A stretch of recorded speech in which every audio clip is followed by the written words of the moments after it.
Tahimik ang umaga sa liblib na baryo ng San Isidro. Ang hamog ay nakadikit pa sa mga dahon ng saging at ang putik sa kalsada ay sariwa pa sa ulan kagabi. Sa gitna ng mga palayan, may isang lumang kubong pawid na halos hindi na makilala kung bahay pa ba ito o bantay ulan na lang para sa mga kalabaw. Doon nakatira si Nanay Sofing, 80 taong gulang. Payat, kuba, nanginginig ang kamay kapag may hawak na tasa. Manipis na ang buhok, halos puti na ang lahat. Araw-araw gumigising siya bago sumikat ang araw. Hindi dahil may trabaho pa siya, kundi dahil sanay ng katawan niyang magising sa hirap. Pinaplansya niya ang sarili niyang damit kahit wala namang pupuntahan. Para lang daw hindi magmukhang basahan. Sabi niya minsan sa sarili habang nakatingin sa basag na salamin. Ang kubo niya ay may isang silid, isang lumang kama na yari sa kawayan, isang bangko, isang kalana de uling, at isang maliit na altar na may larawan ng kaniyang yumaong asawa. Sa gilid ng altar ay may 3 lumang picture frame, mga anak niya noong bata pa. 3 ang naging anak ni Sofing, sina Elena, Marco at Rico. Lahat sila ay nasa syudad na. Lahat may mga asawang mayayaman. Lahat nakakaangat sa buhay. At lahat tila kinakalimutan na siya.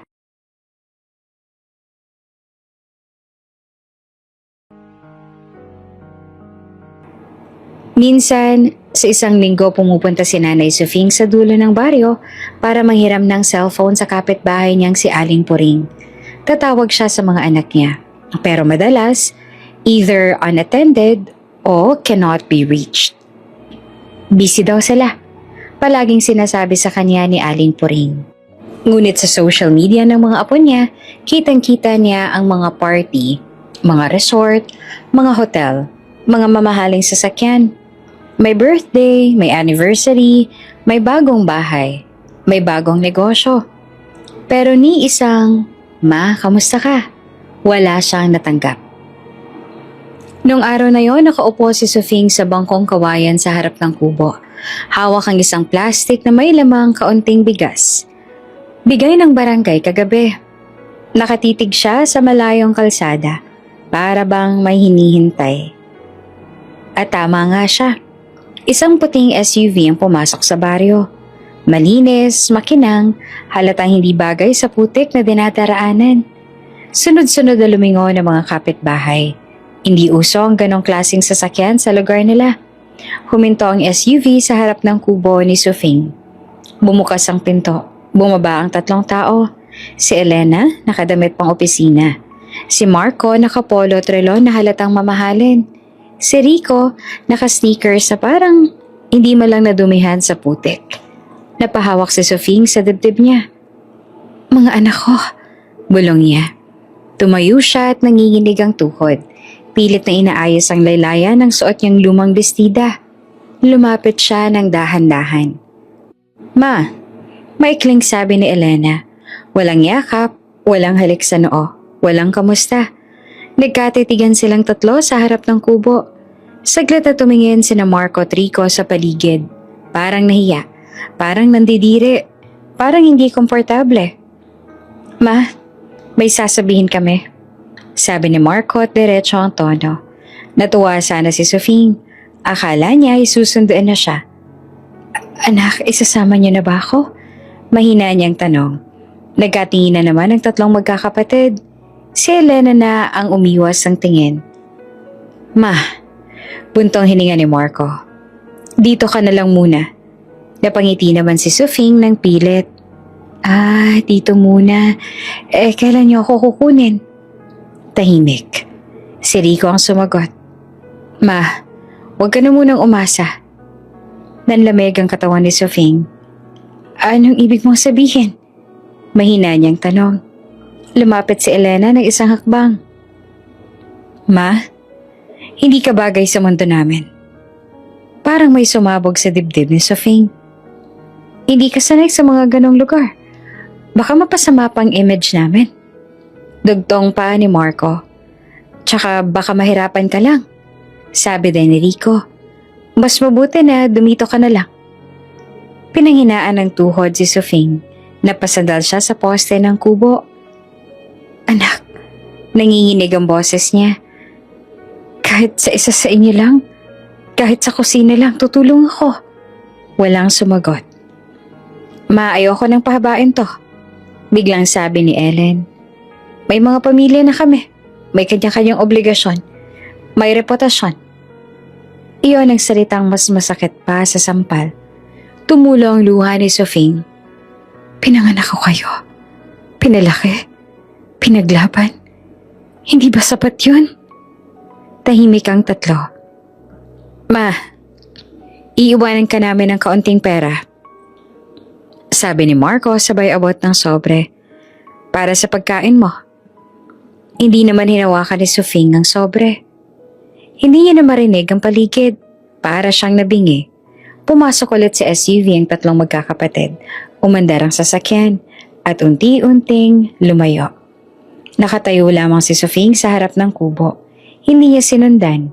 Hindi niya hinabol.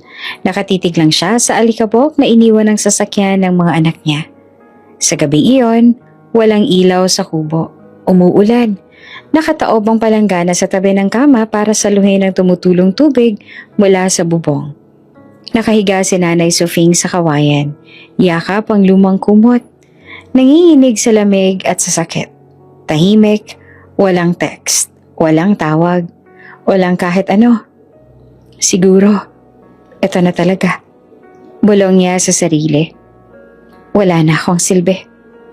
Hindi niya alam, sa mismong ilalim ng kanyang hinihigaan, ilang di pa lang sa ilalim ng lupa, may nakabaon na lihim na kayang gumunaw sa buhay ng lahat nang tumalikod sa kanya. Hindi makatulog si Nanay Sofing buong magdamag matapos umalis ang tatlo niyang anak. Pabalik-balik siya ng higa. Tila umaasang magigising siya na bangungot lang ang lahat. Ngunit nang tumila ang ulan at sumilip ang araw, nandun pa rin ang katahimikan. Masakit, parang sugat na hindi agad gagaling. Kinabukasan, maagang naglakad si Sofing papunta sa maliit na kubeta sa likod ng bahay para mag-igib ng tubig. Mas mabagal na ang kilos niya ngayon. Ramdam niya ang sakit sa likod at tuhod. Pero mas masakit sa katawan ng bigat na iniwan sa puso niya. Habang nag-iigib, narinig niya ang pagbusina mula sa harap ng kubo. Napalingon siya at nakita niyang muli ang SUV ng mga anak. Napakapit si Sofing sa tabo dahil sa halo-halong kaba, pag-asa at takot. Babalikan na nila ako. Bulong niya na hindi naman mapigilang umasa. Agad siyang lumakad pabalik. Dala ang kaunting tuwa na baka nagbago na ang isip ng kanyang mga anak. Pag-angat niya ng tingin, bumungad si Elena. Hawak ang cellphone. Halatang nagmamadali. Si Marco naman ay nag-aayos ng relo. At si Rico ay nakaupo lamang sa passenger seat. Parang ayaw bumaba. Mabilisan mo naman, sabi pa ni Elena na hindi man lang umiti. Akala ko ba isasama niyo na ako? Mahinang sagot ni Sofing. Hindi ma, mabilis sa sagot naman ni Marco. Pupunta kami sa city ngayon, may dinner kami sa in-laws. Dumaan na kami para kunin yung pinadala mo. Napakunot ang noo ni Sofing. Pinadala? Saglit naman napahiya si Elena bago ngumiti ng pilit. Yung mga tinahimong damit para sa mga bata, tsaka yung kakanin na sinasabing mong gawa mo? Napangiti naman si Sofing. Kahit papaano. Oo anak, sinulatan ko pa nga ng pangalan nila. Akala ko matutuwa sila. Inilabas niya ang isang supot ng maliit na bestida at polo shirt na tinahi niya gamit ang lumang makinang minana pa niya sa asawa. Kulay pastel, may simpleng bordang bulaklak. Hindi mamahalin pero buong puso ang pagod niya roon. Nasa tabi rin ang isang maliit na bayong ng suman at kutsinta. Paborito dati ng mga apo. Ma, salamat, sabi ni Elena. Pero hindi ang tono na nagpapakita ng pasasalamat. Kinuha niya ang mga ito pero hindi malang tiningnan.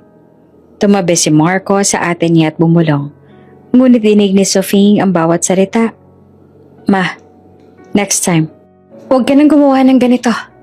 Hindi bagay sa image namin, sa family nila Katrina. Baka isipin nilang pinapadalhan namin ng kung ano-anong probinsyang gawa. Pinilit na Sofing na ngumiti. Pasensya na anak. Pinaghirapan ko yon. Akala ko. Ma, saad ni Elena. Kailangan na naming umalis. Late na kami. Niyakap sana ni Sofing ang mga anak. Pero umatras si Rico ng bahagya. Halatang ayaw madumihan ng damit. Pwede ba akong sumama kahit sa inyo muna? Ilang araw lang, Rico. Pakiusap ni Sofing. Umiling naman si Rico agad. Ma, hindi pwede. Baka magalit ang asawa ko. Sabihin niya sinama kong nanay ko na, alam mo na. Na ano? Tanong naman ni Sofing na pilit inuunawa. Na hindi bagay sa lugar namin. Sagot ni Rico na hindi tumitingin sa kanya. Natigilan naman si Sofing. Para siyang nilunod ng mga salitang iyon. Ma, dagdag naman ni Marco. Ang hirap ipaliwanag sa mga biyanan namin. Hindi nila maiintindihan kung bakit ganyan ang itsura mo. Bakit dito ka pa nakatira? Dahan-dahang tumulo ang luha ni Sofing. Anak, hindi ko naman kasalanan kung mahirap ang buhay. Kahit pa paano, binuhay ko kayo. Pinakain. Pinag-aral. Hindi na yun issue ngayon, ma. Biglang sigawan ni Elena. Ang issue, hindi ka namin pwedeng dalhin sa city at nakakahiya. Parang may humampas sa dibdib ni Sofing. Namilog ang mata ni Elena nang mapagtanto ang nasabi niya at dali-daling binago ang tono. Ma, ang ibig kong sabihin, hindi ka sanay sa city. Mas mahirap ang buhay doon. Baka mas stress ka. Pero hindi naniniwala si Sofing. Narinig niya ang katotohanan kahit pinagtatakpan pa. Tumalikod na si Elena papuntang kotse. Sumunod naman si Rico at Marco. Hintayin niyo, sabi ni Sofing pilit na tumatakbo kahit masakit ang tuhod. Kahit isang linggo lang, kahit isang gabi lang sa mga bahay ninyo, makita ko man lang sana ang mga apo ko. Pero isinara ni Marco ang pinto ng SUV na para bang iniiwas ang mundo nila mula sa kanya. Umusad agad ang sasakyan. Mula sa bintana, nakasilip ang 3 bata. Mga apo ni Sofing. Sandaling kumaway ang isa. Pero agad itong pinalayo ng sariling ina. Huwag mong hawakan yan, sabi ni Elena sa apo. Madumi dyan. Saktong dumaan ang isang barangay tanod at nakita si Sofing na tumatakbo paunti-unti. Humahabol sa sasakyan. Pero na makarating sa dulo ng daan, huminto siya. Nakayuko, humihingal.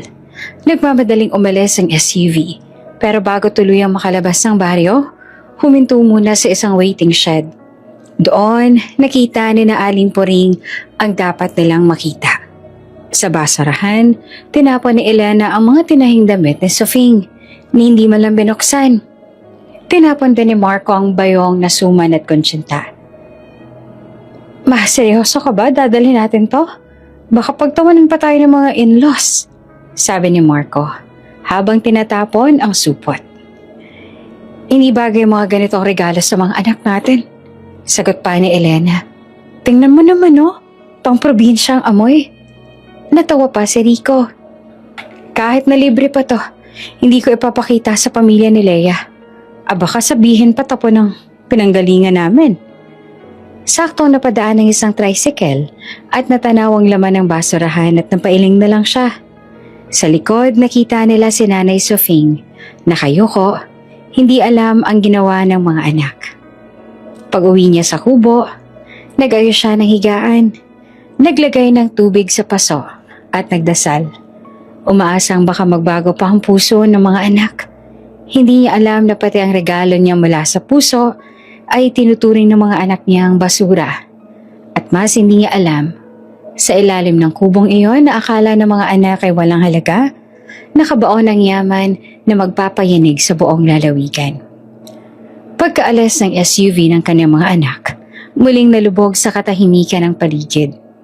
Ang tanging ingay na naririnig ni Nanay Sofing ay ang pagtahol ng aso ng kapitbahay at ang paggaspas ng dahon ng niyog.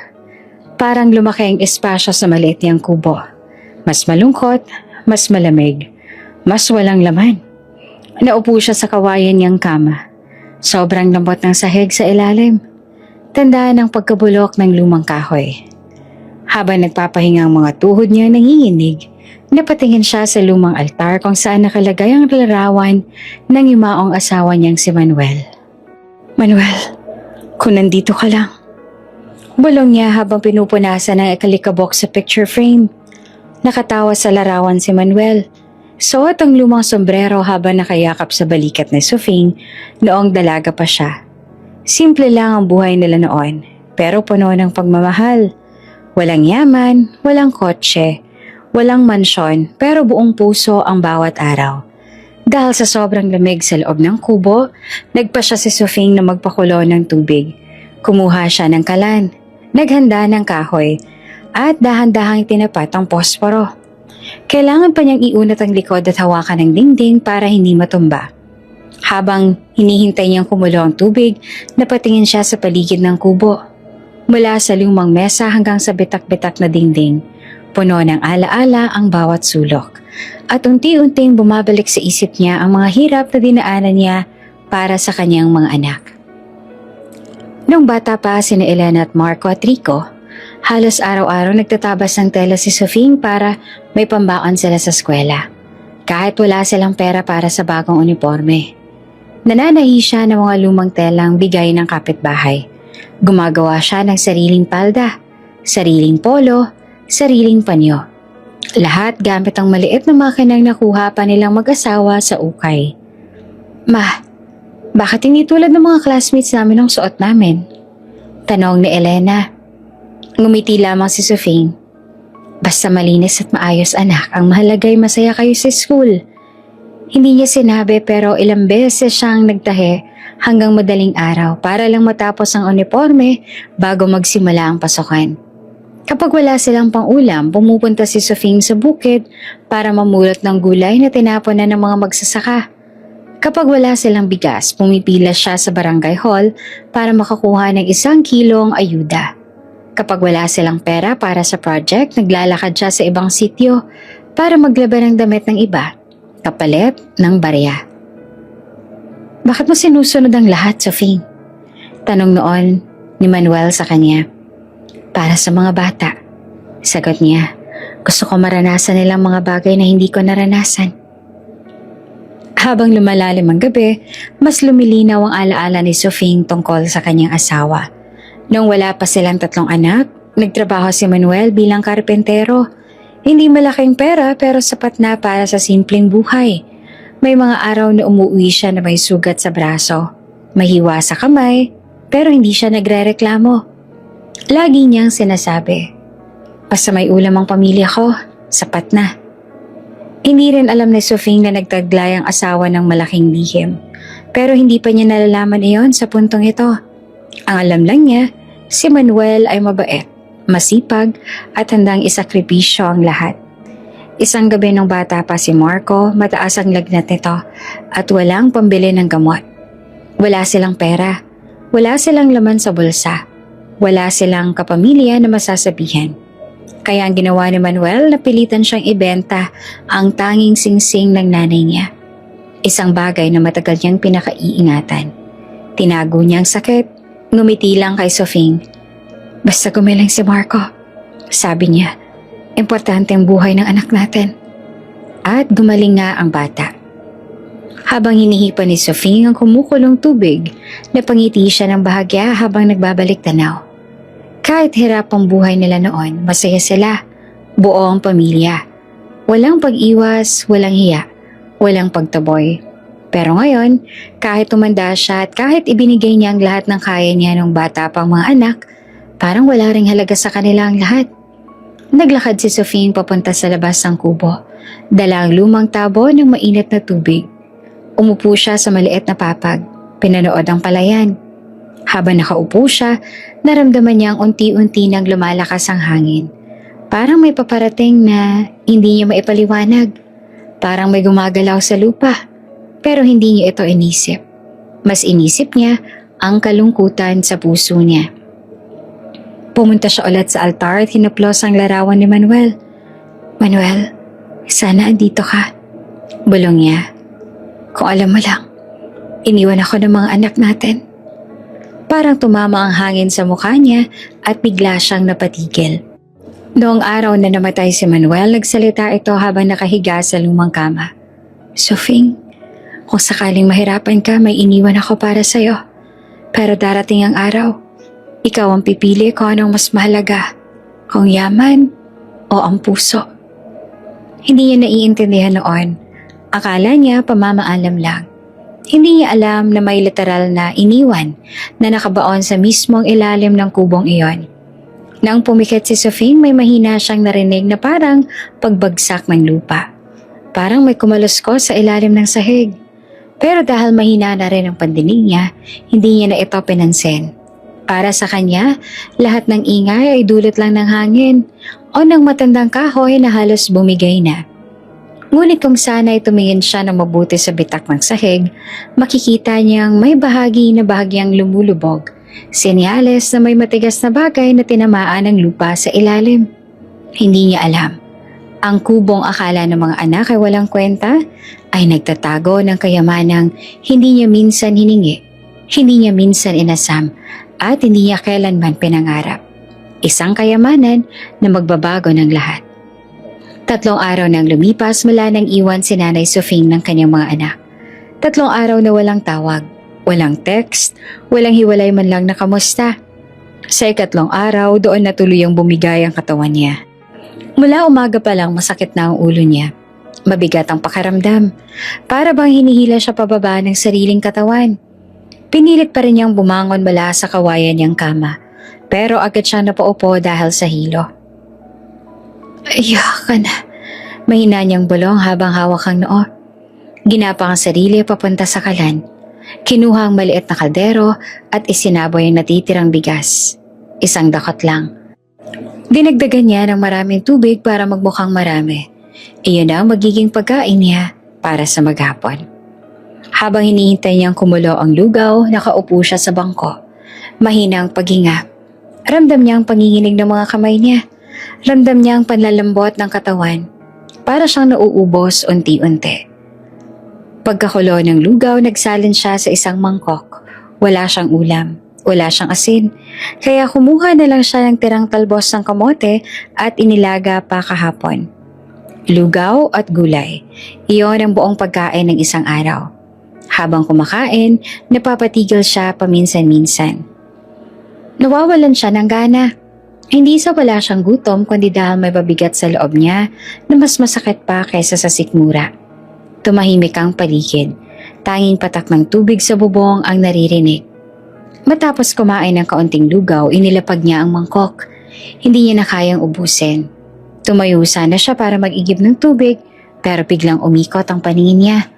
Napahawak siya sa poste ng kubo. Nawala ang balanse niya. Napaupo siya sa sahig.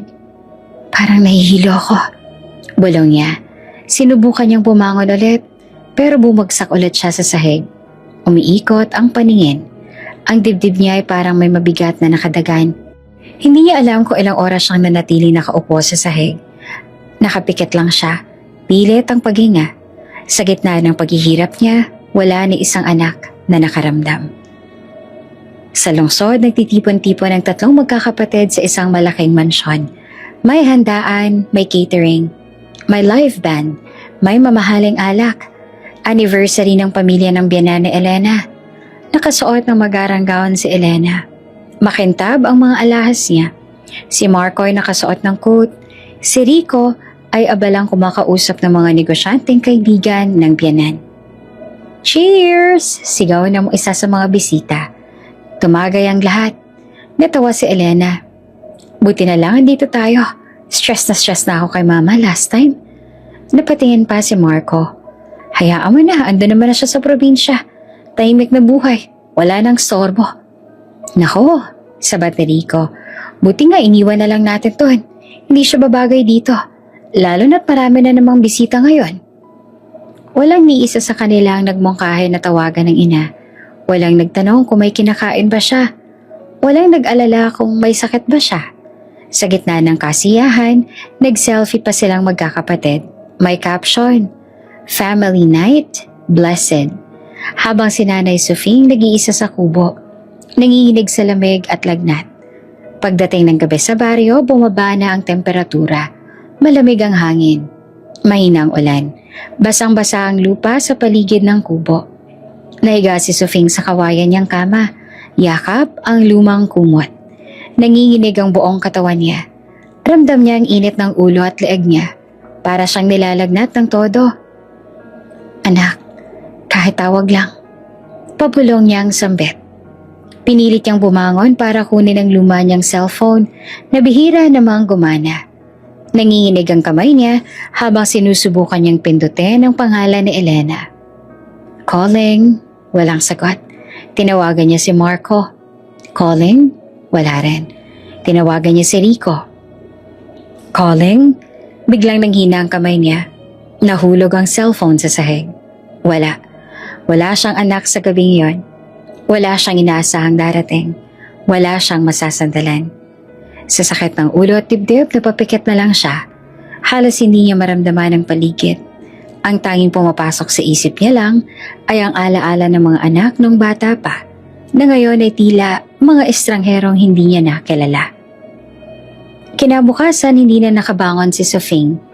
Hindi na siya nakapagluto ng lugaw. Hindi na siya nakapaglinis pa ng kubo. Nakahiga lang siya.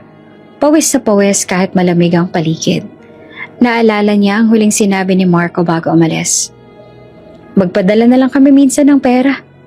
Pero wala ni kahit isang sintimo ang tumating. Nagutom siya. Nauhaw siya. Nanghirap siya. At higit sa lahat, mag-isa siya. Kung hindi lang sana dumaan sa harap ng kubo si Aling Puring kinahapunan, baka tuluyan na siyang mawala ng malay. Sofing?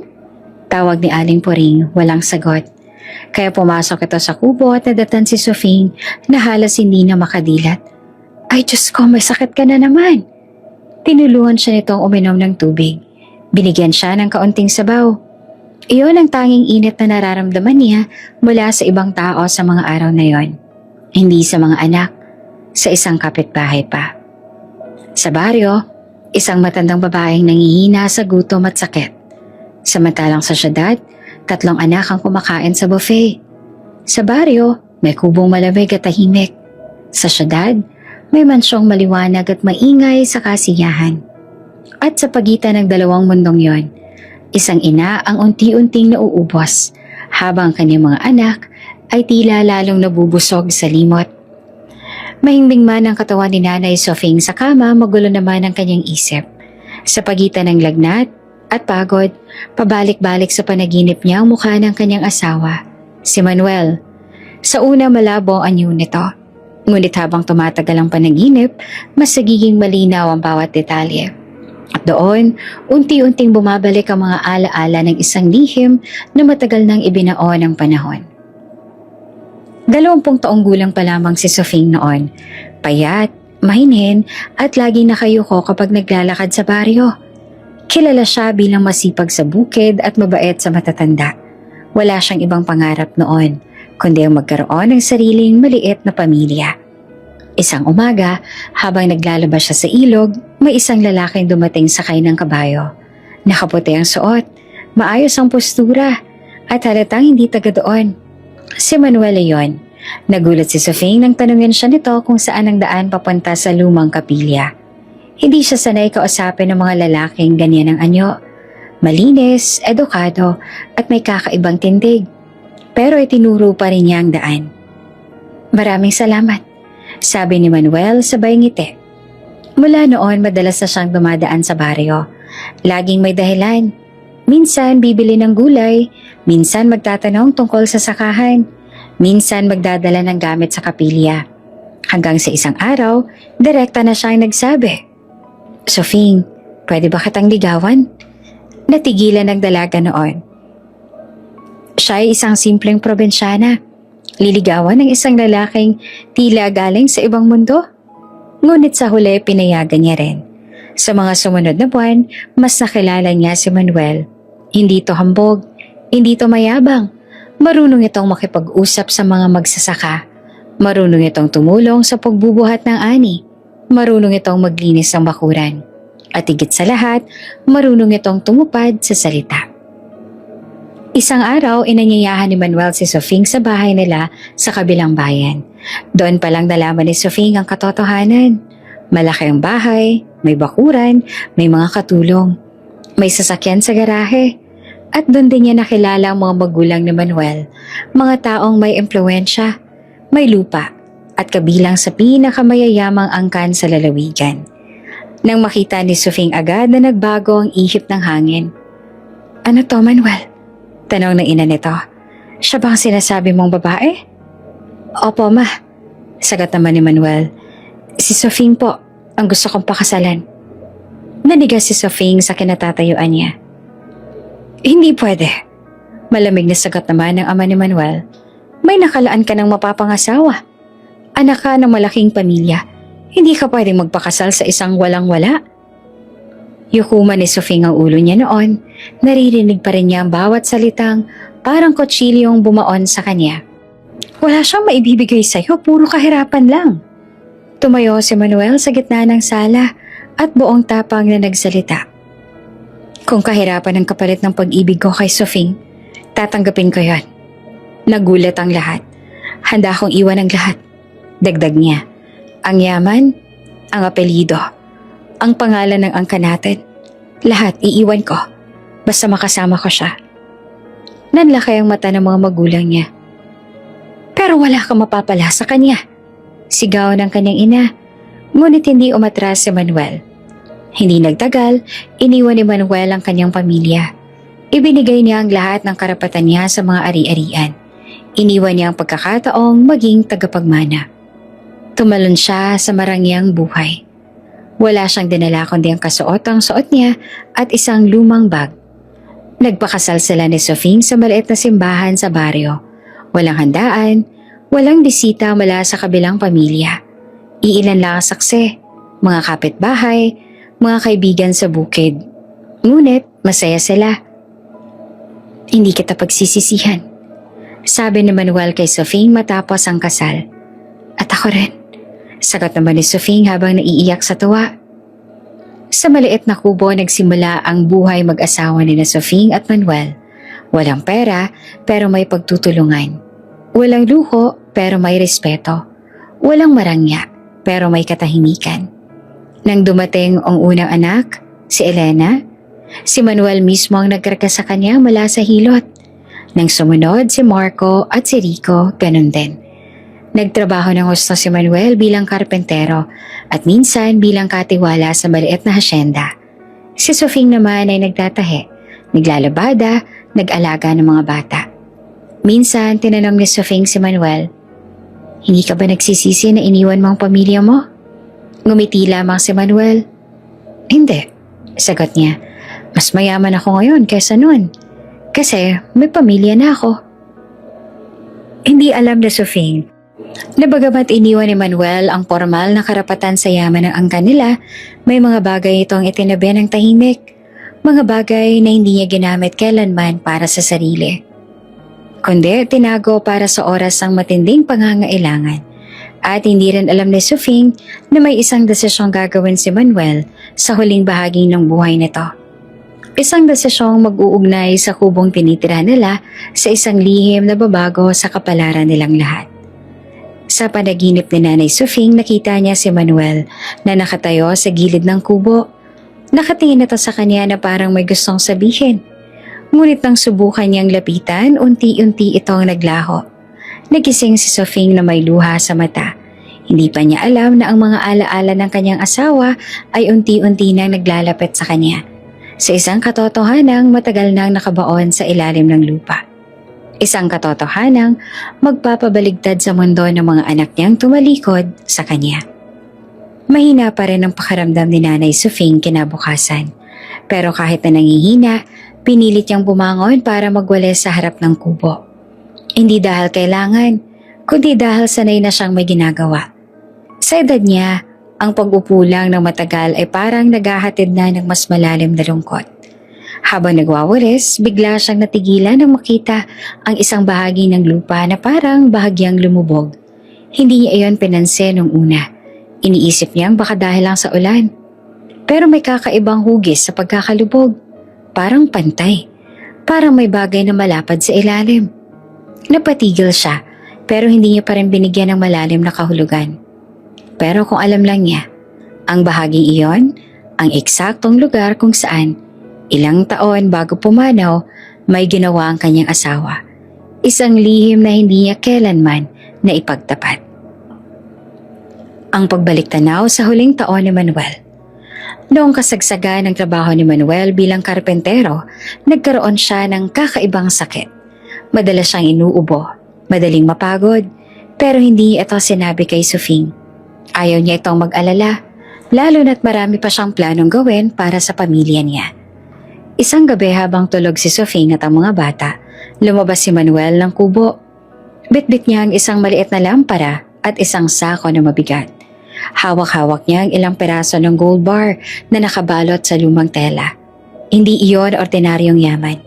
Iyon ang natitirang bahagi ng pamana na ibinigay ng lolo niya noon bago siya tumalikod sa angkan at lumipat ng buhay. Hindi niya iyon kinukuha. Hindi niya iyon ginagalaw. Pero itinago niya iyon ng tahimik bilang pinakahuling pag-asa. Hindi para sa sarili, kundi para kay Sofing, na kung sakaling dumanas ito ng sobrang hirap. Nung gabing iyon, may kausap siyang matandang kapitbahay na pinagkatiwalaan niya, si Mang Idong. Sigurado ka ba dito, Manuel? Hindi ko kailangan to.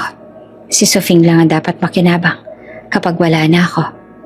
Pero bakit mo hindi sinasabi sa kanya? Umiling si Manuel. Kilala ko yon. Kapag nalaman niyang may ganito ako, ibibenta niya lahat para lang mapakain ng mga bata, para mapa-ospital ako o mabigay sa ibang may kailangan. Kahit sarili niya, kaya niyang isuko. Ayoko mawala agad ang huling pag-asa ng pamilya namin. Tumango si Mang Idong. Isan mo naman balak ilagay yan? Tumingin si Manuel sa ilalim ng kubo. Diyan, sa ilalim ng sahig. Doon hindi gagalawin ng kahit sino. Magdamag silang naghukay. Pinagpawisan si Manuel pero hindi siya nagreklamo. Mabigat ang mga gold bar pero mas mabigat sa dibdib niya ang ideya na baka hindi niya masaksihan kung paanong gagamitin na Sofing ang yaman. Nang natapos nila, inilagay nila ang gold bar sa isang bakal na kahon at maingat na ibinaon. Pagkatapos nun, huminga si Manuel ng malalim. Sana hindi niya kailangang gamitin to, sabi niya. Hindi niya inakalang darating ang araw na halos mamalimos sa gutom si Sofing, habang ang yaman na para sa kanya ay nakabaon sa ilalim mismo ng kaniyang kama. Isang umaga, habang nagluluto si Sofing at naghahanda ng almusal, biglang bumagsak si Manuel sa sahig. Hindi na siya nakapagsalita. Hindi niya na nasabi ang anumang lihim. Nayari tayo, Sofing, sabi ng kapitbahay nilang nagdala sa barangay health worker. Dali-dali natin siyang dalhin. Pero kahit anong pag-aagap, ilang oras lang matapos dalhin sa maliit na klinika, pumanaw si Manuel. Walang huling salita, walang huling habilin. Walang pagkakataon para sabihin ang tungkol sa gold bars.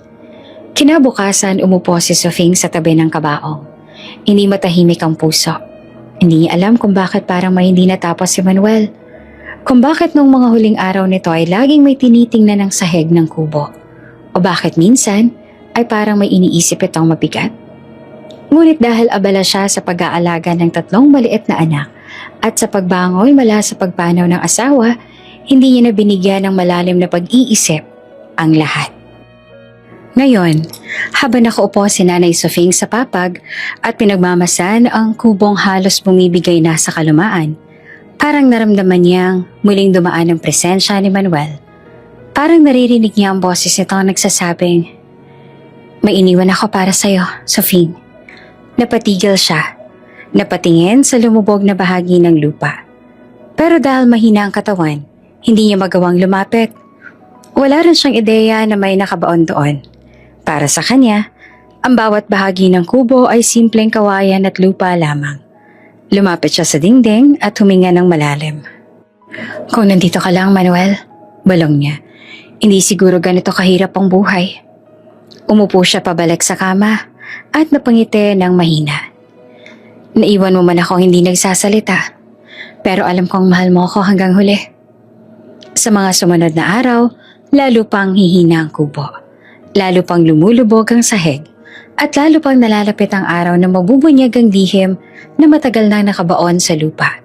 Isang lihim na hindi sinasadyang mapapalabas ang isang sakunang sisira sa baryo.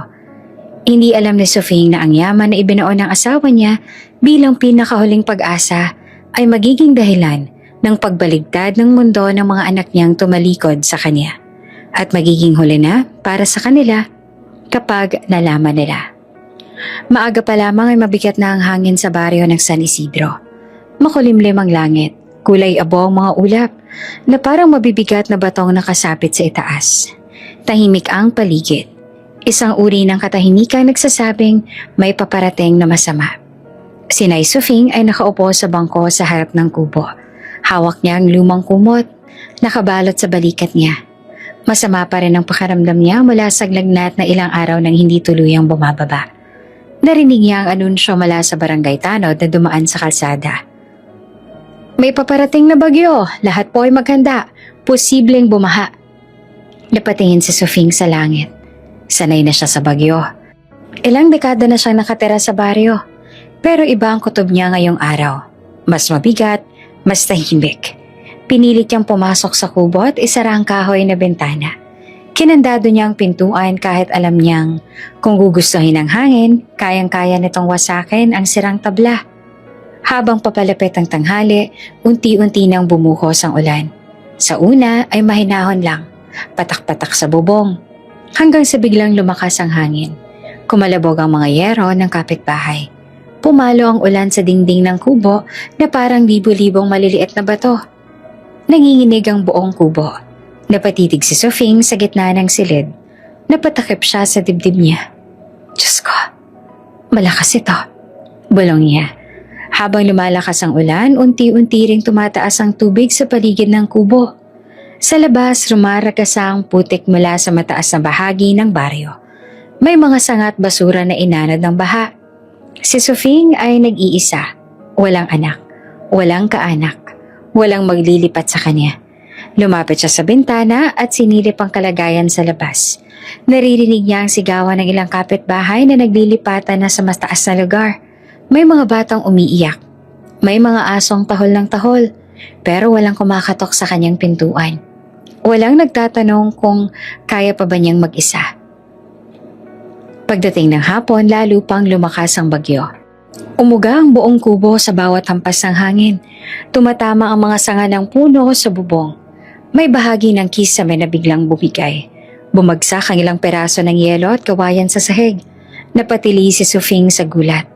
Napaatras siya hanggang sa gilid ng kama. Tinakpan niya ang ulo gamit ang mga kamay niya. Diyos ko, iligtas mo po ako. Umiiyak niyang dasal. Napasabay ang isang malakas na hampas ng hangin sa paglambot ng kalahati ng kubo. Ang dingding sa may kusina ay tuluyang bumigay. Rumagasa ang ulan papasok sa loob. Pumasok rin ang putik. Unti-unting tumataas ang tubig sa sahig. Sinubukan ni Sofing na lumapit sa pinto. Pero madulas na ang sahig. Napatid siya. Bumagsak siya sa sahig ng malakas. Tumama ang ulo niya sa kahoy na poste. Biglang nagdilim ang paningin niya. Habang walang malay si Sofing sa sahig ng kubo, patuloy ang pagpasok ng tubig sa loob. Tumaas ang baha hanggang sa tuhod ng mesa. Lumulutang na ang bangko. Natangay ang ilang gamit niya. Ang lumang larawan ng pamilya ay bumagsak mula sa altar at tinangay ng tubig. Ang basang papel ay dumikit sa putik sa sahig. Sa labas, patuloy ang paglikas sa mga kapitbahay. May tao pa ba roon sa kubo ni Sofing? Tanong ng isang lalaki. Ewan ko, baka lumikas na rin. Sagot pa ng isa. Walang bumalik para siguraduhin. Walang tumawag sa mga anak. Walang nagpadala ng rescue agad para sa kanya. Sa loob ng kubo, nakahandusay si Nanay Sofing. Umiindayog ang katawan niya sa bawat pag-agos ng tubig. Hindi niya alam kung ilang oras pa siyang nakahandusay doon. Hindi niya alam kung magigising pa ba siya. Habang rumaragasa ang bagyo sa baryo, tahimik naman sa lungsod ang tatlong magkakapatid. Si Elena ay nasa loob ng malaking bahay. Nakikipagkwentuhan sa biyenan niya. Nanonood sila ng balita sa TV tungkol sa baha at sa iba't ibang probinsya. Grabe ang bagyo sabi ng biyenan. Oo nga po, sagot naman ni Elena habang humihigop ng tsaa. Ngunit hindi niya naiisip si Nanay Sofing. Si Marco naman ay nasa condominium. Magkasama ang asawa at mga anak. Nanonood sila ng pelikula. May popcorn, may aircon, may ilaw. Good thing dito tayo sa itaas, sabi ng asawa niya. Tumango lamang si Marco. Hindi niya rin naisip ang kanyang ina sa kubo. Si Rico naman ay nasa negosyo, abala sa inventory ng bodega. Naiina siyang naiipit ang delivery dahil sa ulan. Bagyo ng bagyo, lugi na naman tayo, reklamo niya. Wala sa isip niya ang isang matandang babaeng mag-isa sa gitna ng baryo. Pagdating ng gabi, bahagyang humina ang ulan pero mataas pa rin ang baha. Inabot ng gabi bago tuluyang tumigil ang malakas na hangin. Ang kubo ni Nanay Sofing ay halos kalahati na lang ang natira. Ang bahagi ng kusina ay gumuho na. Ang sahig sa ilalim ng kama ay labis ang nalambot sa baha at putik. Sa loob, nakahandusay pa rin si Sofing. Mahina ang paghinga niya. Basa ang buong katawan niya. Ang kanyang lagnat ay lalo pang lumala. Kung wala sanang dumaan na ilang lalaki kinabukasan, kung hindi sana may maglakas loob na sumilip sa nasirang kubo, baka doon na tuluyang matatapos ang buhay ni Nanay Sofing. At ang lihim na ibinoon sa ilalim ng kubo ay mababaon din sana habang buhay. Kinabukasan matapos sumupa ang bagyo, unti-unti nang lumabas ang mga taga-baryo para tignan ang pensalang iniwan ng unos. May mga punong tumumba, mga bubong na nawasak, at mga bahay na halos kalahati na lang natira. Amoy putik at nabasang kahoy ang buong paligid. Sa dulo ng baryo, isang grupo ng barangay volunteers ang nag-iikot para suruin kung may nangangailangan ng agarang tulong. Isa sa kanila ay si Lando, ang 28 anyos sa construction worker na voluntaryong tumutulong tuwing may kalamidad. Pare, dalawin muna natin yung kubo ni Nanay Sofing, sabi ng kasama niyang si Arnel. Baka hindi nakalikas yan kahapon. Grabe kasi ang lakas ng hangin. Hindi ko nga nakita kung may lumabas doon. Dagdag pa ng isa. Naglakad sila papunta doon sa kubo ni Sofing. Hawak ang mga lubid, flashlight at isang maliit na pala. Pagdating nila doon, halos hindi na makilala ang kubo. Wasak ang gilid, lulubog-lubog ang sahig at tila isang hampas na lang ng hangin ay tuluyan na itong babagsak. Nanay Sofing? Sigaw ni Lando habang lumalapit. Walang sagot.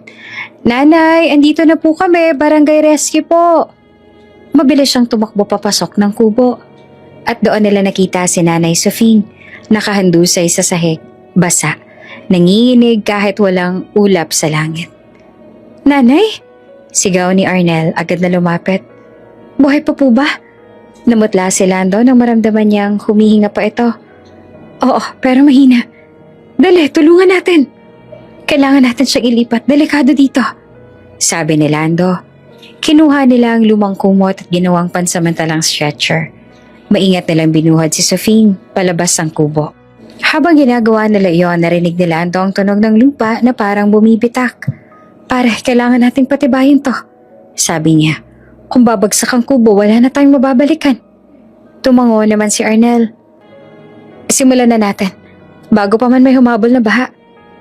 Inilagay muna nila si Nay Sofing sa lilim ng punong mangga at isang kapitbahay naman ang sumaklolo upang bantayan siya. Si Lando at ang dalawang kasama niya ay bumalik sa loob at sinimulang palakasin ang pundasyon. Ginamit nila ang mga poste, mga pirasong kahoy na natira pa sa bagyo at malaking bato para hindi gumuho ang kubo. Pero nang simula nilang hukayin ang isang bahagi ng lupa para ipasok ang poste, may biglang narinig na tunog. Klang. Hoy, ano yun? Tanong ni Arnel habang hawak ang flashlight. Napatingin si Lando sa hukay. Para itong tunog ng metal na tinamaan ng pala. Hindi yata ba totoo sabi niya. Pare, pakialawan nga. Tinapat ng isang flashlight. Sa ilalim ng putik at lupa, may nakita silang sulok ng isang bagay na kulay itim na metal. Para itong malaking kahon. Bakal? Bulong ni Lando na nagtataka. Bakit may bakal dito sa ilalim ng kubo ni Nanay? Inalis nila ang putik gamit ang kamay at pala. Habang lumalalim ang paghuhukay, mas lumalaki ang lumilitaw na bahagi ng kahon. Kasing laki ito ng kahon na gamit ang pangkonstruksyon. Matibay, mabigat, hindi ordinaryo. Parang metal chest, sabi ng isa. Pero bakit nakabaon sa ilalim ng kubo? lalong lumaki ang kutob ni Lando. Wait, tignan natin ang mabuti. Umupo siya, hinampas ng konti ang gilid ng kahon.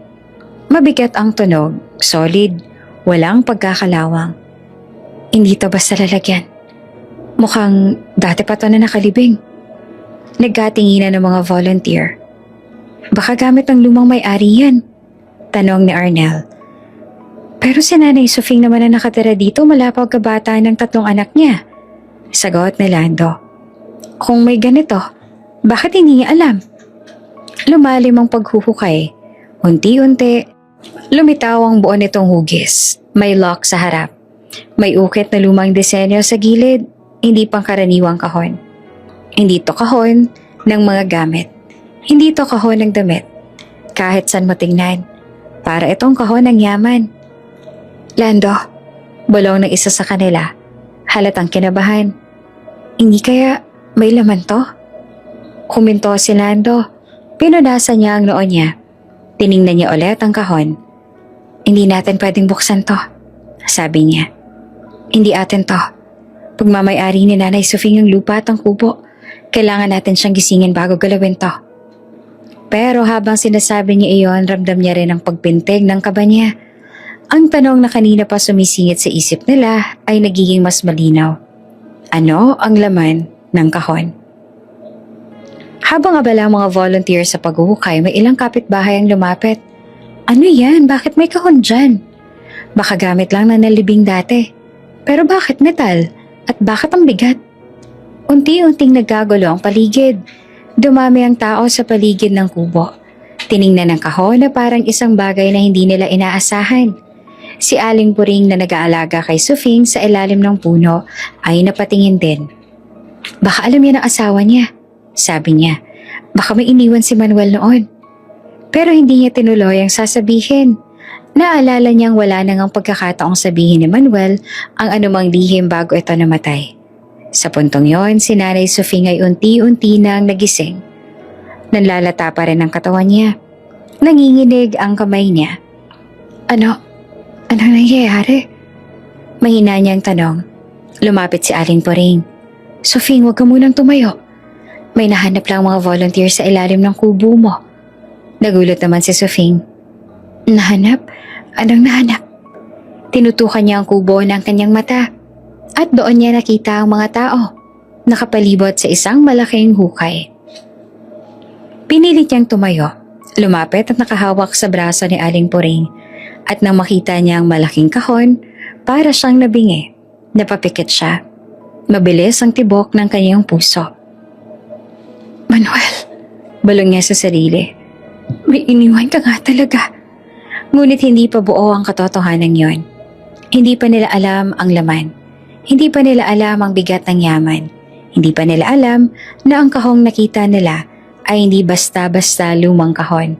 Ito ay lalagyan ng mga gold bar na ibinuo ng asawa niya bago mamatay. At ang hindi sinasadyang paghuhukay ng volunteers ay ang simula ng pagbabagong yayanig sa buhay ni Nanay Sofing.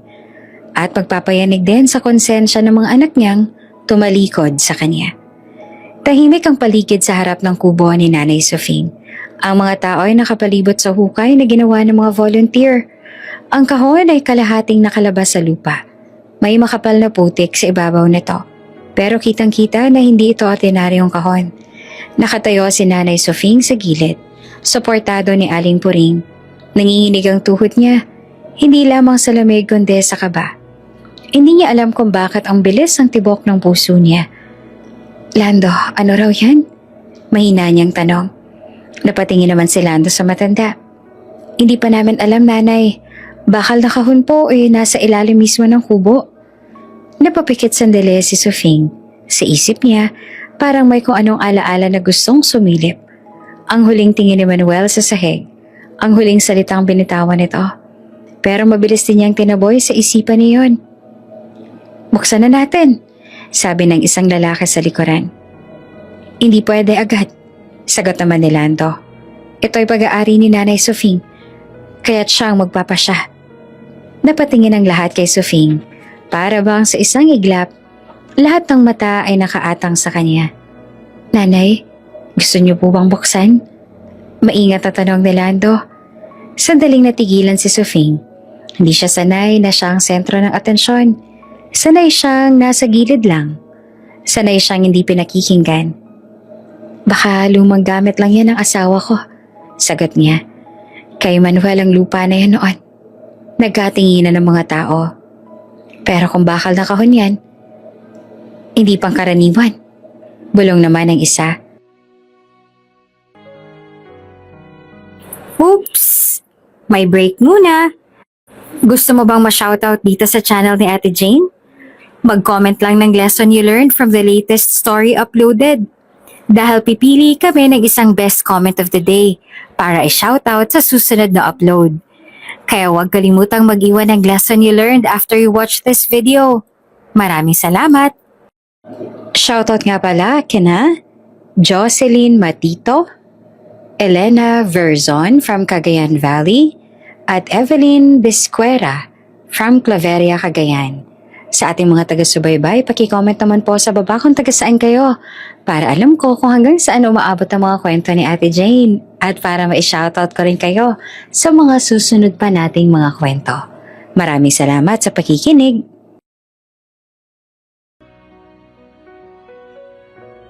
Tahimik ang lahat habang dahan-dahang lumuhod si Lando sa harap ng kahon. Tinanggal niya ang putek sa lock. Makapal ang kalawang sa gilid, pero ang mismong kandado ay tila matibay pa rin. Wala kaming susi, sabi ni Arnel. Kailangan nating pukpukin. Mungkahi pa ng isa. Saglit na tumingin si Lando kay Sofing. Nanay, okay lang po ba? Tumango naman si Sofing. Bagamat hindi niya alam kung bakit parang may biglang bigat sa dibdib niya.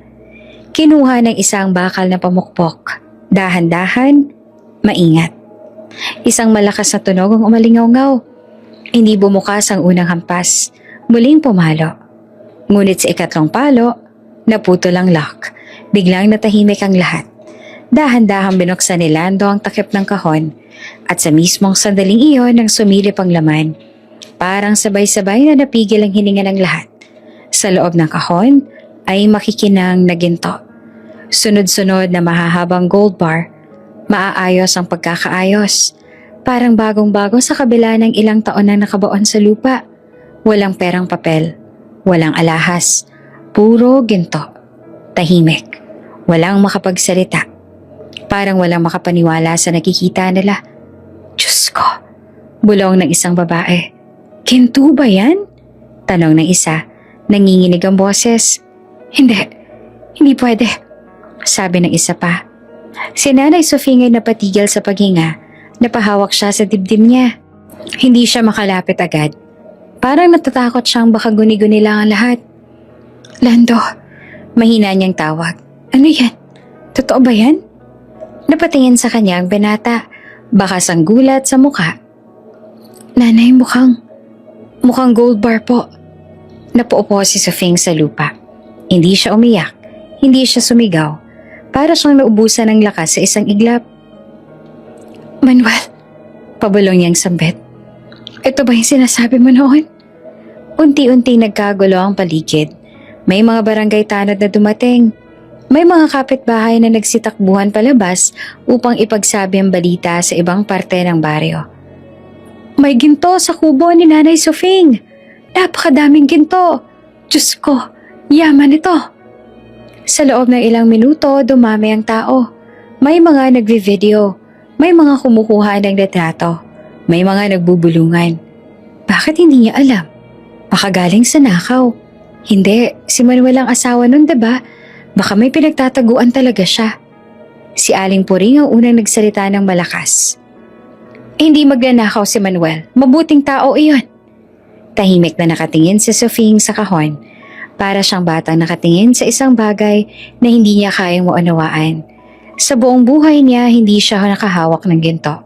Hindi siya humawak ng kahit isang mamahaling bagay.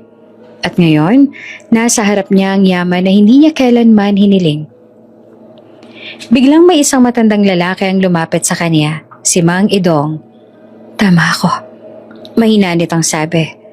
May iniwan nga si Manuel dito. Napatingin sa kanya si Sofing. Ikaw, alam mo to? Tumango si Mang Idong. Hindi lahat. Pero alam kong may ibinabaon siyang mahalaga. Hindi ko lang alam na ganito pala karami. Napahawak si Sofing sa braso ng matanda. Bakit? Bakit hindi niya sinabi sa akin? Napabuntong hininga si Mang Idong.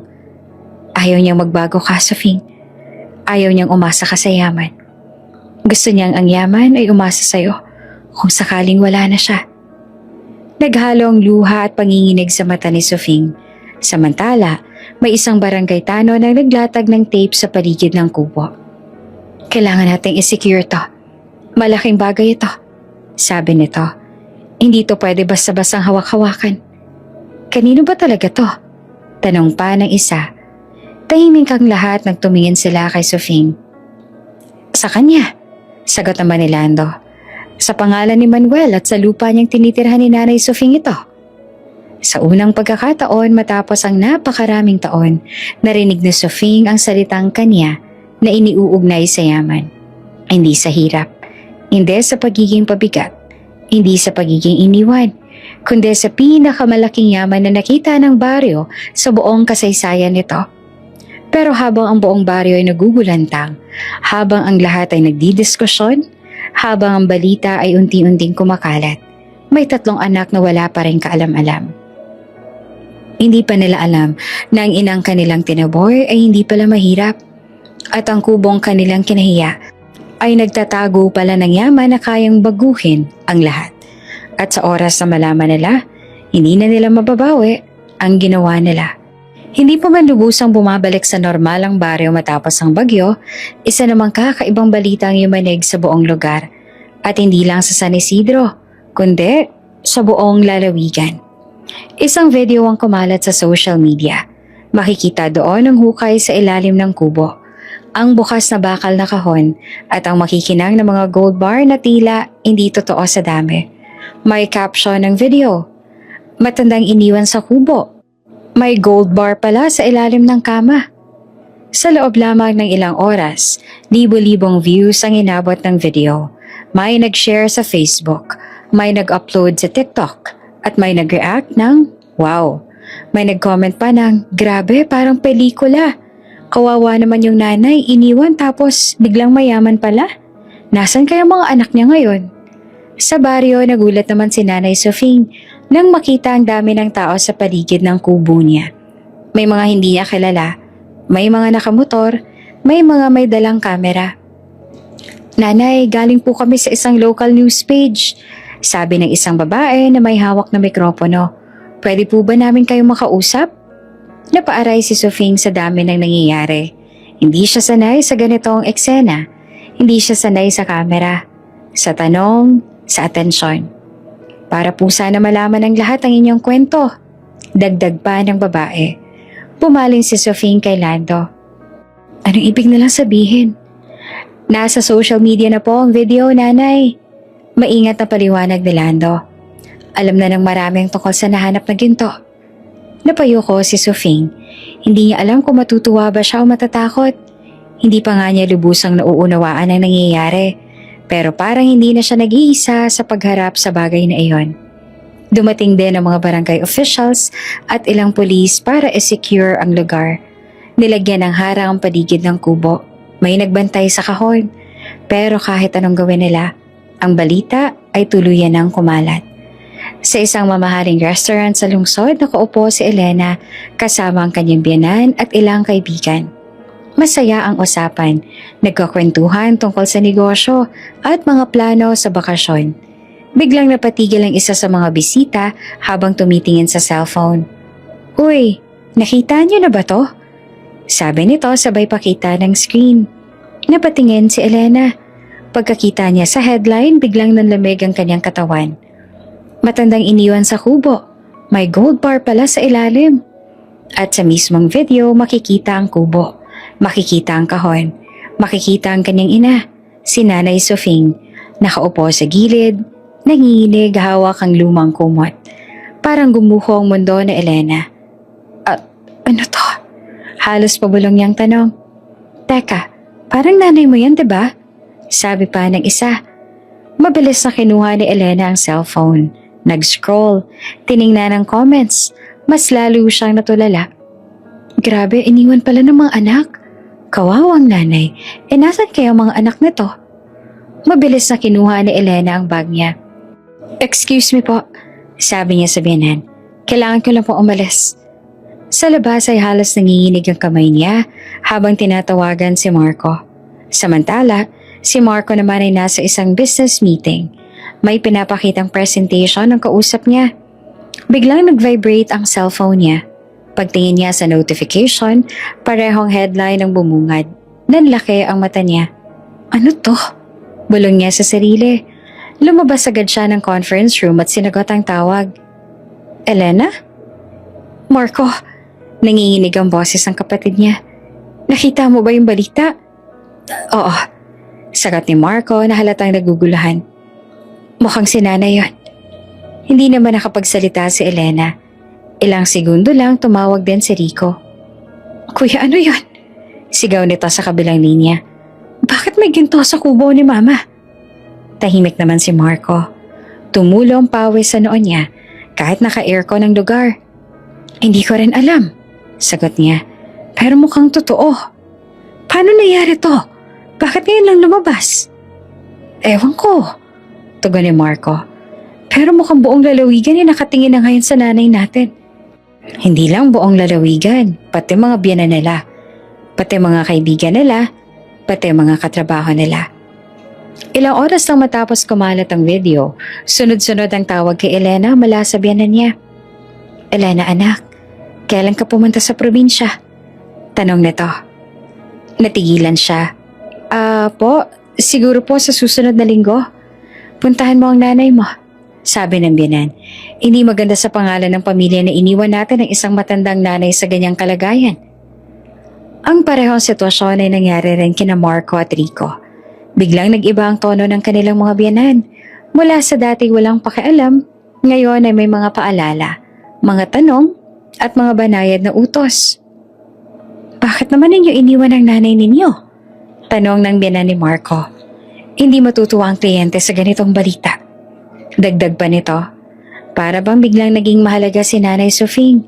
Hindi dahil sa ina siya, kundi dahil bahagi na siya ng isang kwentong may yaman. Habang sa syudad ay nagkakagulo ang tatlong magkakapatid, sa baryo naman ay mas dumarami ang taong gustong makakita kay Nanay Sofing. May nagdadala ng pagkain, may nagdadala ng tubig at may nag-aalok ng tulong. Ngunit may ilan din nagmamasid lang, nag-uusisa, nagbubulungan. May mga hindi rin maiwasang magtanong, Nanay, ibibigay mo ba sa anak mo ang ginto? Nanay, totoo bang mayaman ang asawa mo noon? Tulong po sana kami, Nanay. Napapagod na si Sofing sa kakasagot. Para sa kanya, parang nagbago ang mundo sa loob ng isang araw. Kahapon, iniwan siya. Ngayon, parang lahat gusto nang lumapit. Hindi niya alam kung matutuwa ba siya o lalong masasaktan. Sa gitna ng lahat ng to, isang bagay lang ang malinaw. Sa unang pagkakataon matapos silang iwanan, nalaman na ng mga anak ang katotohanan. Hindi na ito chismis. Hindi ito bulong-bulungan. Nakaukit ito sa buong social media. Napapanood na ito ng buong bayan. At sa sandaling iyon, hindi pa man nakakaharap si Sofing sa kanyang mga anak, ay nagsimula na ang unang kirot ng pagsisisi sa kanilang mga dibdib. Hindi pa man sumasapit ang gabi, sabay-sabay nang nagdesisyon ng tatlong magkakapatid na umuwi sa baryo. Hindi sila nag-usap ng personal, pero iisang dahilan lang ang nasa isip ng bawat isa. Kailangan nilang makita ang nanay nila at ang ginto. Si Elena ang unang dumating sa San Isidro. Hindi na siya nagpaligoy-ligoy pa. Mula sa syudad, dumiretso siya sa baryo, dala ang ilang kahon ng mamahaling prutas, vitamins at imported na delata. May kasama pa siyang isang bodyguard na pinilit ng biyanan niya. Pagbaba niya ng sasakyan, sinalubong siya ng mga taong nagkukumpulan sa paligid ng kubo ni Nanay Sofing. Ayan ang anak, bulong ng isa. Ngayon lang bumalik. Dagdag pa ng isa. Pinilit ni Elena ng ngumiti habang lumalakad patungo sa kubo. Ngunit sa ilalim ng make-up at alahas, bakas ang kaba at takot sa kanya. Nakabantay pa rin ang mga barangay tanod sa paligid. Pagkatapos ng ilang minuto, dumating din si Marco sakay ang itim na van. May dala siyang mga mamahaling gamot. gatas at suplementong pangmatanda. Halatang nagmamadali siya. Pawis na pawis kahit naka-aircon ang sasakyan niya. At halos sabay din dumating si Rico. Sakay ng sports car, may bitbit namang branded na pagkain, cake at ilang paper bag na may suot pang matanda. Sa unang pagkakataon matapos ang napakaraming taon, muling nagkaharap ang tatlong magkakapatid sa harap ng kubo ng kanilang ina. Ngunit walang yakapan, walang kamustahan, walang pasensya na. Tanging mga bitbit na kahon ang unang ipinakita. Nakita ni Nanay Sophie ang mga anak niya mula sa loob ng kubo. Nakaupo siya sa isang bangko, balot ang kumot. Mahina pa rin ang katawan niya mula sa sakit at pagod. Nang makita niya ang tatlong anak, bumilis ang tibok ng puso niya. Halo ang saya at takot. Mga anak, mahina niyang tawag. Lumapit si Elena at agad na iniabot ang mga bitbit. Ma, eto po. Mga prutas, vitamins, gamot para gumaling ka kaagad. Sumunod si Marco. Ma, ito yung gatas na iniinom ng mga seniors sa city. Sabi ng doktor, maganda raw to. Inilapag ni Rico ang cake sa mesa. Ma, kakain ka ng matamis ha para magkaroon ka ng lakas. Tahimik lamang si Sophie. Hindi agad siya kumibo. Tiningnan niya ang mga anak na para bang mga estrangherong hindi niya kilala. Kahapon, mahina niyang sabi. Wala malang na isa sa inyong dumalaw nang may sakit ako. Nagkatinginan ng tatlo. Ma, pasensya na. Sagot naman ni Elena na pilit ang boses. Hindi lang talaga kami nakauwi agad. Nagkibit balikat naman si Marco. Marami kasi inasikaso sa trabaho, ma. Pero ngayon, andito naman na kami. Tahimik si Sophie. Ramdam niyang kakaiba sa kilos sa mga anak niya. Masyadong mabait, masyadong maasikaso, masyadong biglaan. Hindi ito ang pagmamahal na hinihintay niya noon sa mga panahong nag-iisa siya. Sa labas ng kubo, nag-uumpukan ng mga kapitbahay. May mga nagmamasid sa bintana, may mga nagbubulungan. Ngayon sila bumalik, may ginto na. Kung wala ba yung kahon? Babalik ba yan sila? Biglang may dalang mamahalin. Dati nilugaw, di nila maipadala. Naririnig ng ilan sa mga anak ang mga bulong na yon. Pilit naman nilang ine-ignore pero ramdam nila ang bawat titig. Sa gitna ng katahimikan, si Marco ang unang sumubok magtanong. Ma, alanganing bungad niya. Nasaan po pala yung kahon? Sandaling natigilan si Sophie. Anong kahon? Tanong niya kahit alam niyang tinutukoy ng anak. Yung nahanap po sa ilalim ng kubo. Sagot ni Marco. Doon, biglang nag-iba ang mukha ng kanilang ina. Hindi galit, hindi rin tuwang-tuwa, kundi isang anyo ng pag-iingat. Bakit mo naman tinatanong yon? Tanong niya. Sumingit si Elena. Ma, gusto lang naming malaman kung okay lang ba lahat. Baka delikado po yan, baka kunin ng kung sino. Napangiti naman si Sophie, ngunit hindi ito ngiting masaya. Kahapon, ang iniisip ninyo kung sino makakakita sa akin sa syudad. Ngayon, ang iniisip ninyo ay kung sino ang kukuha ng ginto. Napayo ko ang tatlo. Si Rico ang unang hindi nakapagpigil. Ma, mahina niyang sabi, hindi naman namin alam na may ganito pala. Hindi ko rin alam. Sagot naman ni Sophie. Ngayon ko lang din nalaman. Tahimik ang lahat. Biglang pumasok ang isang barangay tanod. Ma, secured na po yung kahon. May pulis na rin nagbabantay. Tumango si Sophie. Salamat. Nang umalis ang tanod, muling tumahimik ang loob ng kubo. Tiningnan ni Elena ang paligid, ang basag na dingding, ang sirang bubong, ang putik sa sahig. Sa unang pagkakataon, nakita niya ang tunay na kalagayan ng kanyang ina. Hindi sa litrato, hindi sa video, hindi sa headline, kundi sa mismong harap niya. Ma, nangingilid ang luha sa mata ni Elena. Ganito na pala kahirap ang kalagayan mo. Tahimik pa rin si Sophie. Hindi pa rin niya sinasagot ang tanong na nasa mata ng mga anak niya. Naririto ba sila dahil sa kanya? O dahil sa ginto? Lumipas ang ilang oras na magkakasama sila sa loob ng kubo. Pinilit ni Elena na pakainin ng prutas ang ina. Pinilit ni Marco na sukatin ang blood pressure nito. Pinilit ni Rico na pasayin siya sa pamamagitan ng cake. Ngunit kahit anong gawin nila, Ramdam ni Sofing ang layo ng damdamin ng mga anak niya. Wala sa kanila ang nagtanong, "Ma, kamusta ka nitong mga nakaraang taon?"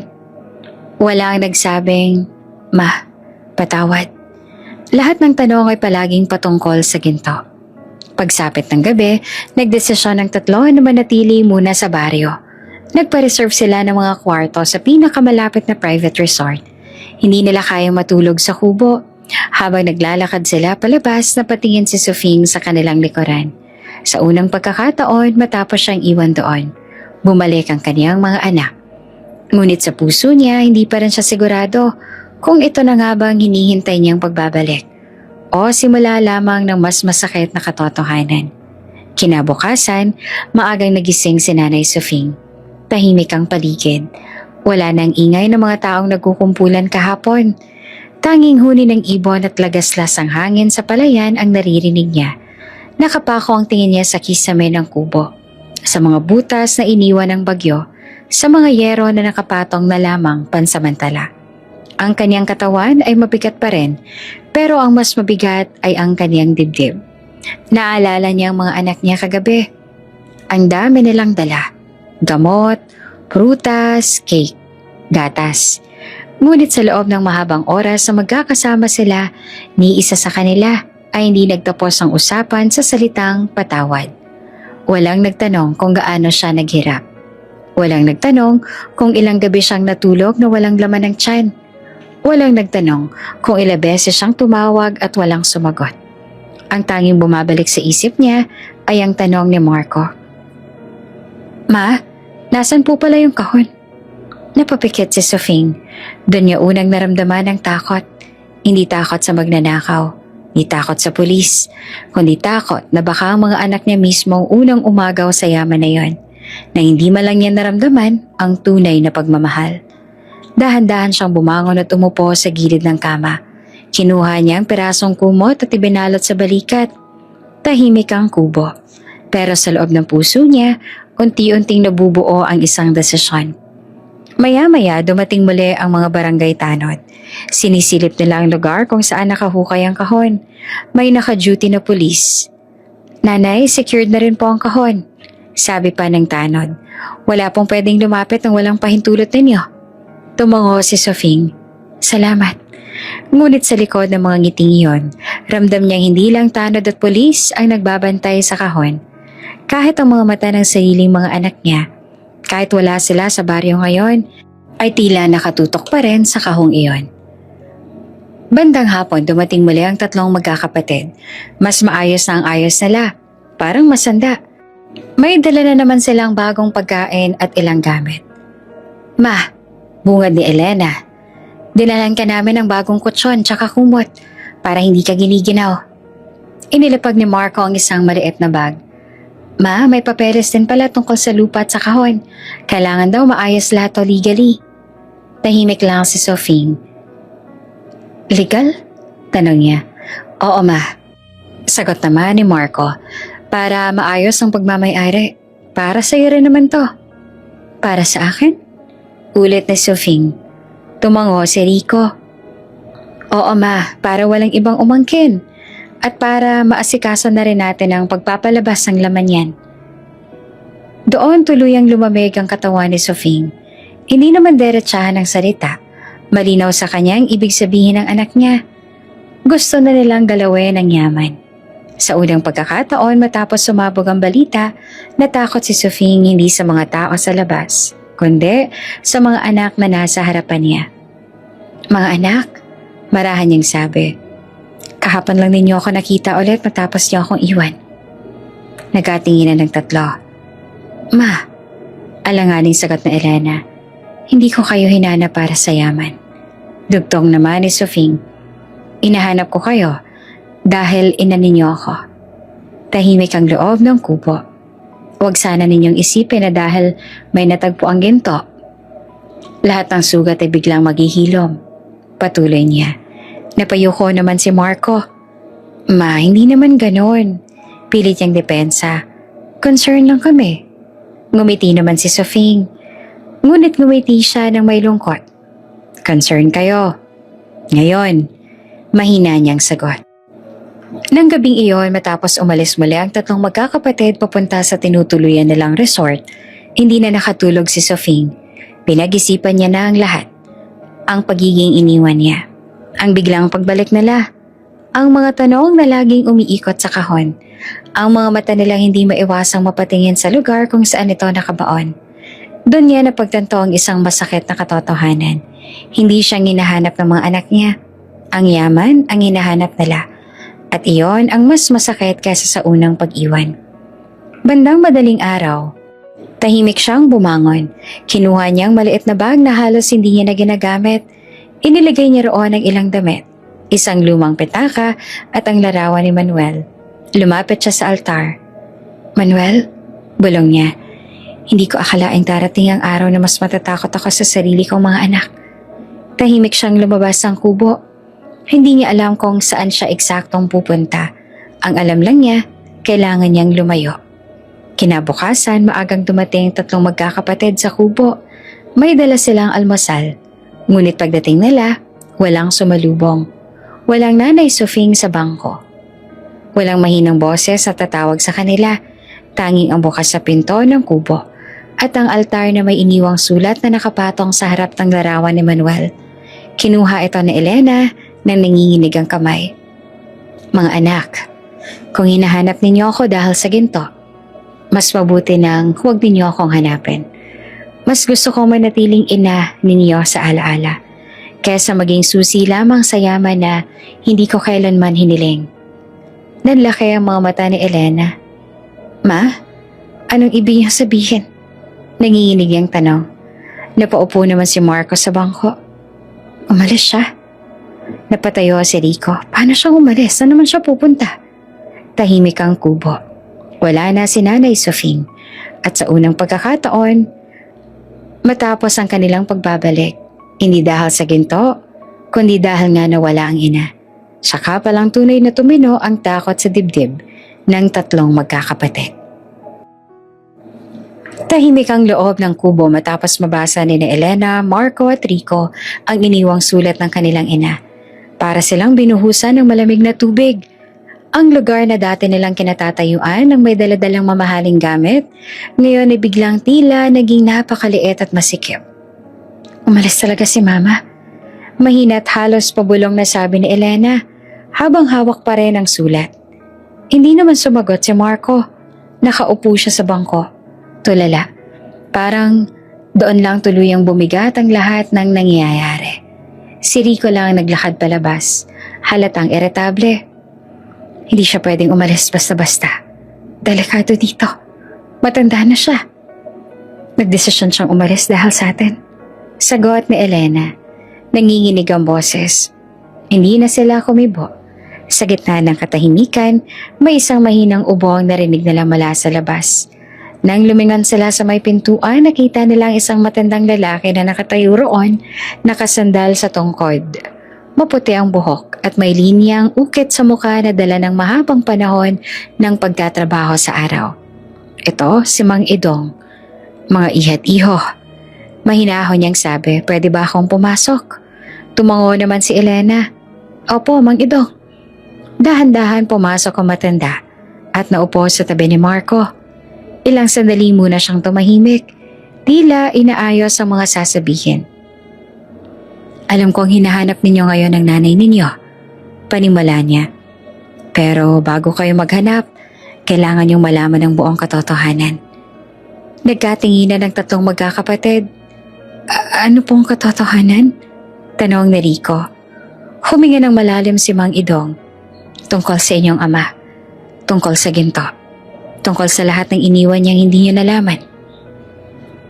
Noong kabataan pa ni Manuel, simula ni Mang Idong, anak siya ng pinakamayamang angkan sa lalawigan. May lupa, may negosyo, may mansyon. Ay lahat na yata halos nasa kanila na. Nanlaki ang mata ni Elena. "Ibig niyong sabihin, mayaman talaga si Papa?" Tumango ang matanda. "Hindi lang basta mayaman, isa siya sa mga tagapagmana." Napaupo ng diretso si Marco. "Kung ganon, bakit kami namuhay na parang walang-wala?" Napabuntong hininga si Mang Idong. Dahil iniwan niya ang lahat para sa nanay ninyo. Tahimik ang loob ng kubo. Pinili ni Manuel ang pag-ibig kesa sa yaman. Patuloy pa ng matanda. Hiningi ng pamilya niya na iwan niya si Sofing dahil walang ibubuga. Sabi nila, pero hindi siya pumayag. Mas pinili niya ang maging mahirap kasama ang babae na mahal niya kesa maging mayaman ng walang puso niya. Napayuko si Elena. Biglang bumalik sa isip niya ang mga salitang binitiwan niya noon sa ina. Hindi ka bagay sa mundo namin. Mabigat ang dating sa kanya ngayon. Yung ginto na nahanap sa ilalim ng kubo, sabi pa ni Mang Idong.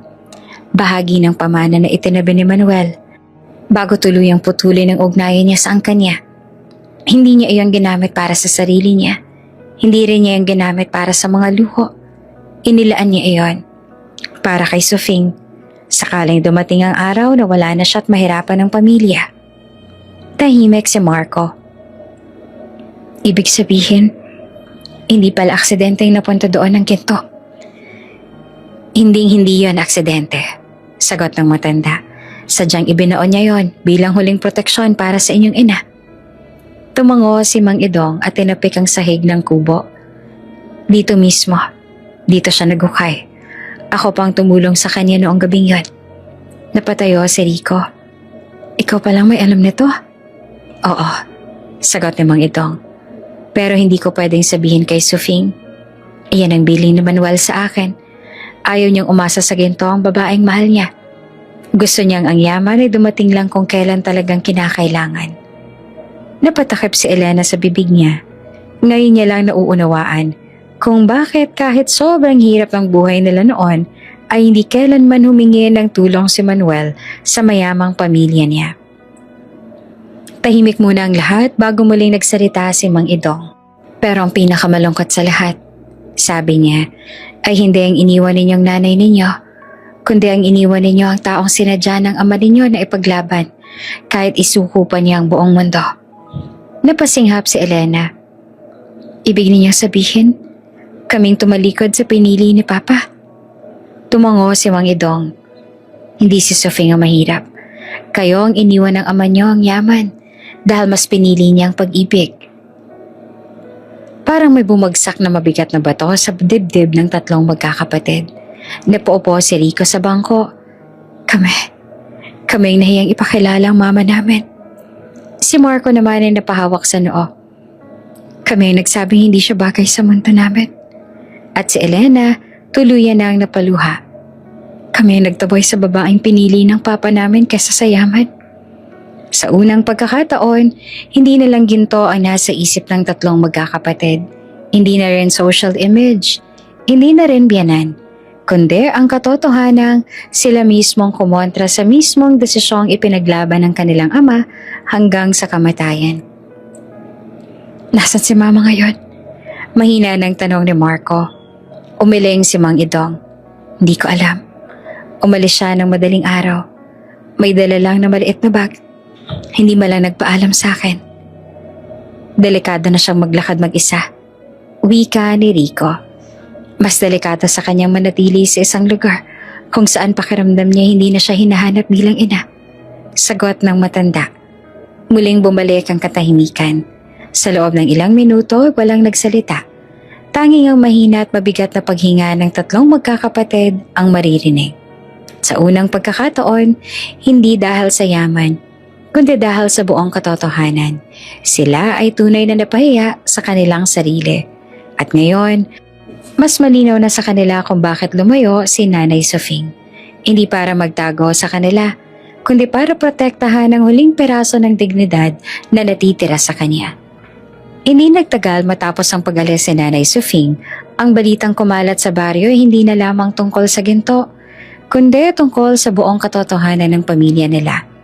May bagong video na namang umiikot sa social media. Isang maikling interview kay Mang Idong. Naroon ang kanyang mabagal na pagsasalita. Pinili ni Manuel ang pag-ibig kesa sa yaman. Iniwan niya ang kanila dahil kay Sofing.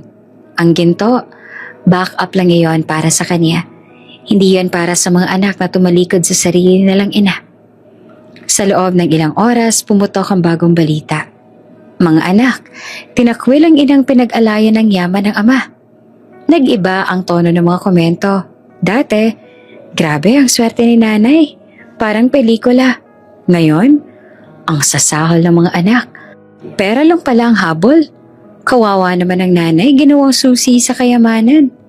Sa lungsod, sabay-sabay binuksan ni Elena, Marco at Rico ang mga cellphone nila. At sabay-sabay din nilang nakita ang pagbagsak ng kanilang pangalan. Nasa bahay si Elena ng biyenan niya nang tuluyang sumabog ang balita. May dalawa siyang kakilala na nagpadala sa kanya ng parehong link ng video. Anak, malamig na sabi ng biyenan niya. Totoo bang iniwan ninyo ang nanay ninyo sa baryo? Nanlambot ang tuhod ni Elena. Po, hindi po ganun ang nangyari. Hindi ako nagtatanong para makipagdebate. Matigas sa sagot ng biyenan. Ang pangalan ng pamilya natin ay nadudungisan sa internet. Iniisip ng lahat na gumagamit tayo ng yaman ng isang inang itinakwil. Napayuko si Elena. Titigil ka muna sa lahat ng events. Patuloy ng biyenan. Huwag ka munang haharap sa publiko. At tungkol sa posisyon mo sa foundation, pag-iisipan ko pa. Parang binuhusan ng malamig na tubig si Elena. Noon siya ang pride ng pamilya. Ngayon, isa na siyang kahihiyang dapat itago. Samantala si Marco naman nasa opisina nang tawagin siya ng kanyang biyenan. Marco, diretso nitong sabi, kailangan nating mag-usap. Pagpasok niya sa loob ng opisina ng biyenan, ramdam agad niya ang bigat ng hangin. Kumalat na ang buong kwento. Wika nito. Ang mga investors ay nagtatanong kung tama ba ang pagtrato ng pamilya natin sa mga magulang ninyo. Natulala si Marco. Hindi ko ginustong mangyari to. Hindi na mahalaga kung ginusto mo ba o hindi. Sagot ng biyenan. Ang mahalaga ngayon ay may duda ng mga kliyente sa inyong pagkatao. Paglabas si Marco sa opisina, may bumati sa kanya. Isang katrabaho. Pero ngayon, halata ng ilag sa tingin. Hindi na siya ang dating respetadong Marco. Isa na siyang anak na tumalikod sa sariling ina. Si Rico naman ang pinakamatapang sa kanilang tatlo, pero siya rin ang unang tuluyang iniwan. Nasa bahay siya ng asawa niya nang humarap sa kanyang biyenan. Anak, malamig na sabi nito. Hindi kita maaaring ipagtanggol sa nangyayari ngayon. Ano pong ibig niyong sabihin? Tanong ni Rico. Ayaw ng pamilya naming madawit sa iskandalong ito. Sagot ng matanda. Hindi maganda sa negosyo. Hindi maganda sa pangalan. Kinabukasan, umalis ang asawa ni Rico pabalik sa bahay ng mga magulang nito. Walang drama, walang sigawan. Isa lang ang iniwan nitong mensahe. Kailangan kong protektahan ang apelyido ng pamilya ko. Naiwan si Rico sa loob ng bahay. Nag-iisa, hawak ang cellphone. Paulit-ulit na binabasa ang mga komentong bumabatikos sa kanya. Dati, siya ang mayabang. Ngayon, siya na ang pinagtatawanan. Sa loob lamang ng 2 araw, nawala ang mga party. Nawala ang mga imbitasyon. Nawala ang mga tawag mula sa mga kaibigan. Lahat ng dating nakapaligid sa kanila dahil sa status, isa-isang naglaho. Si Elena, hindi na inimbitahan sa mga social gathering. Si Marco, nilagyan ng limitasyon sa kanyang mga proyekto. Si Rico ay tuluyang nawala sa sentro ng social circle ng asawa niya. Ang dating mundo na ipinagpalit nila sa kanilang ina, ngayon ay unti-unti nang ipinagpapalit din sila. Dahil sa mga nangyayari, nagpa siya ang 3 magkakapatid na bumalik sa baryo. Umaasang marirepair pa nila ang lahat. Pagdating nila sa San Isidro, sinalubong sila ng mga matang hindi na tulad ng dati. May mga nakatingin na sa kanila ng diretsyo. May mga nagbubulong. May mga hindi na umiimik. Lumapit agad sa kubo. Ngunit wala pa roon si Nanay Sofing. Walang lampara, walang bangko sa harap. Tahimik. Nasaan si Mama? Tanong ni Elena sa isang kapitbahay. Umalis siya, diretsyo nitong sagot. At mukhang ayaw na kayong makita. Napatakip si Elena sa bibig niya. Napaupo si Rico sa isang bato. Napahawak si Marco sa dibdib niya.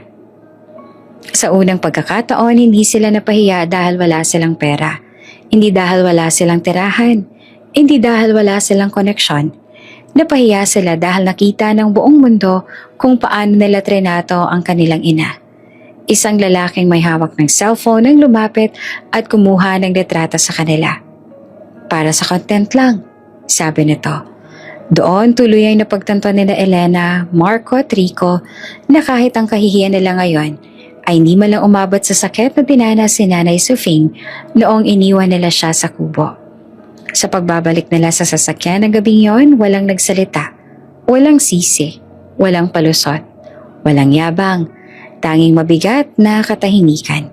At ang kaalamang pinagpalit nila sa sariling ina noon ay siya ring mundo na ngayon tuluyan ng bumitaw sa kanila.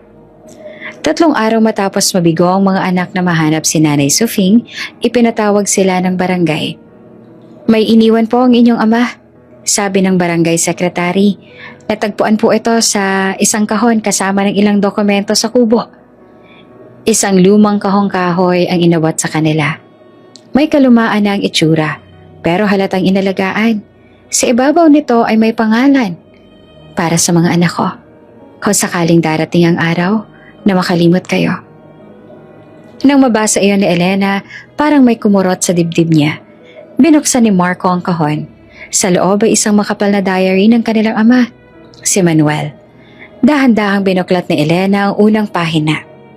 Araw-araw naglalabas si Sofing sa ilog. Kahit sugatan ng kamay, hindi siya nagrereklamo. Sinabi ko sa kanya, pwede kaming humingi ng tulong sa pamilya ko, pero ayaw niya.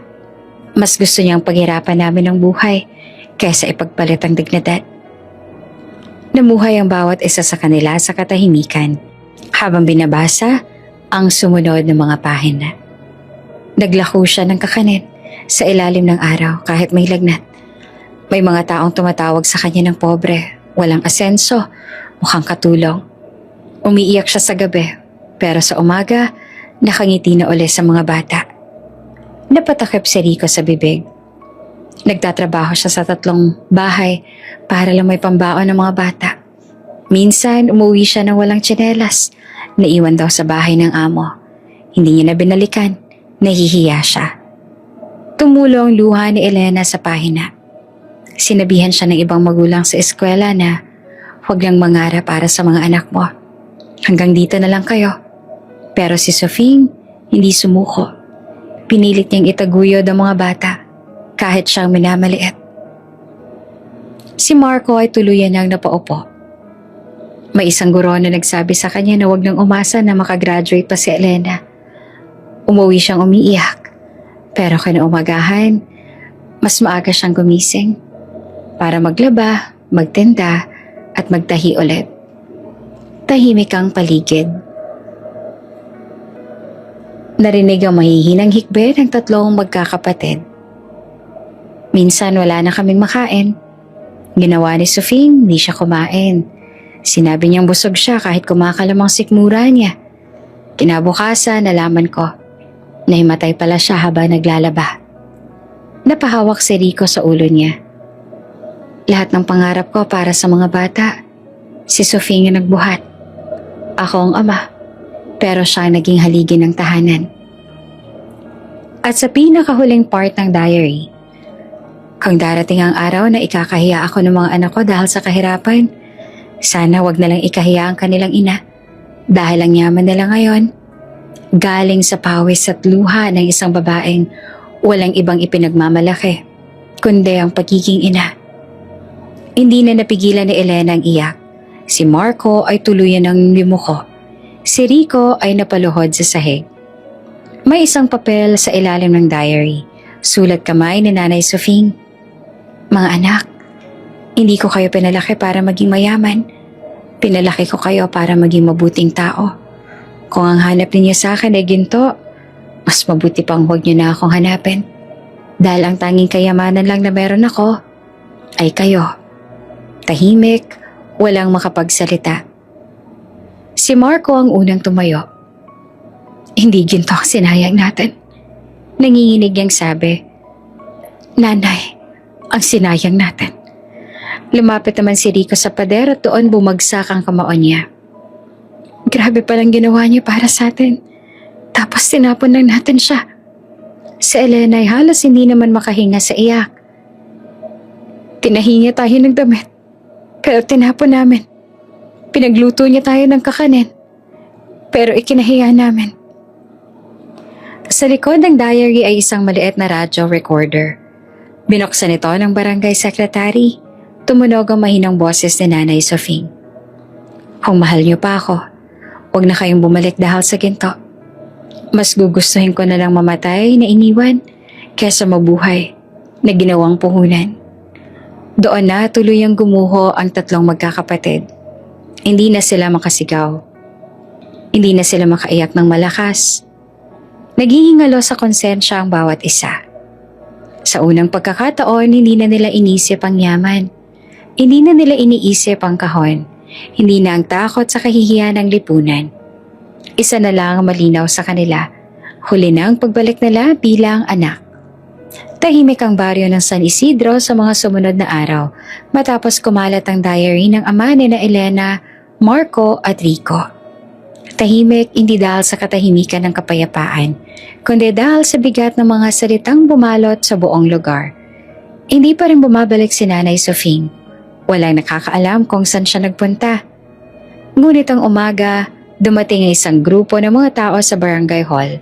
Mga doktor, mga inhenyero at ilang empleyado ng isang foundation na hindi kilala ng karamihan. At doon, unang nalaman ng baryo ang totoo. May pinapagawa si Nanay Sofing. Nagtitipon-tipon ng mga tao sa barangay hall matapos ipatawag ng kapitan ng lahat. May pondo po na inilaan si Nanay Sofing, anunsyo ng kapitan, para po ito sa pagpapatayo ng isang libreng klinika dito sa San Isidro. Nagulat at napaha ang halos lahat. Libre po ang check-up, libreng gamot para sa matatanda at bata. Dugtong pa ng doktor na kasama sa grupo. Si Nanay Sofing po mismo ang nagbigay ng pondo. Nabigla ang mga tao. Nasan po si Nanay? Tanong ni Aling Puring. Isang lalaki mula sa foundation ang sumagot.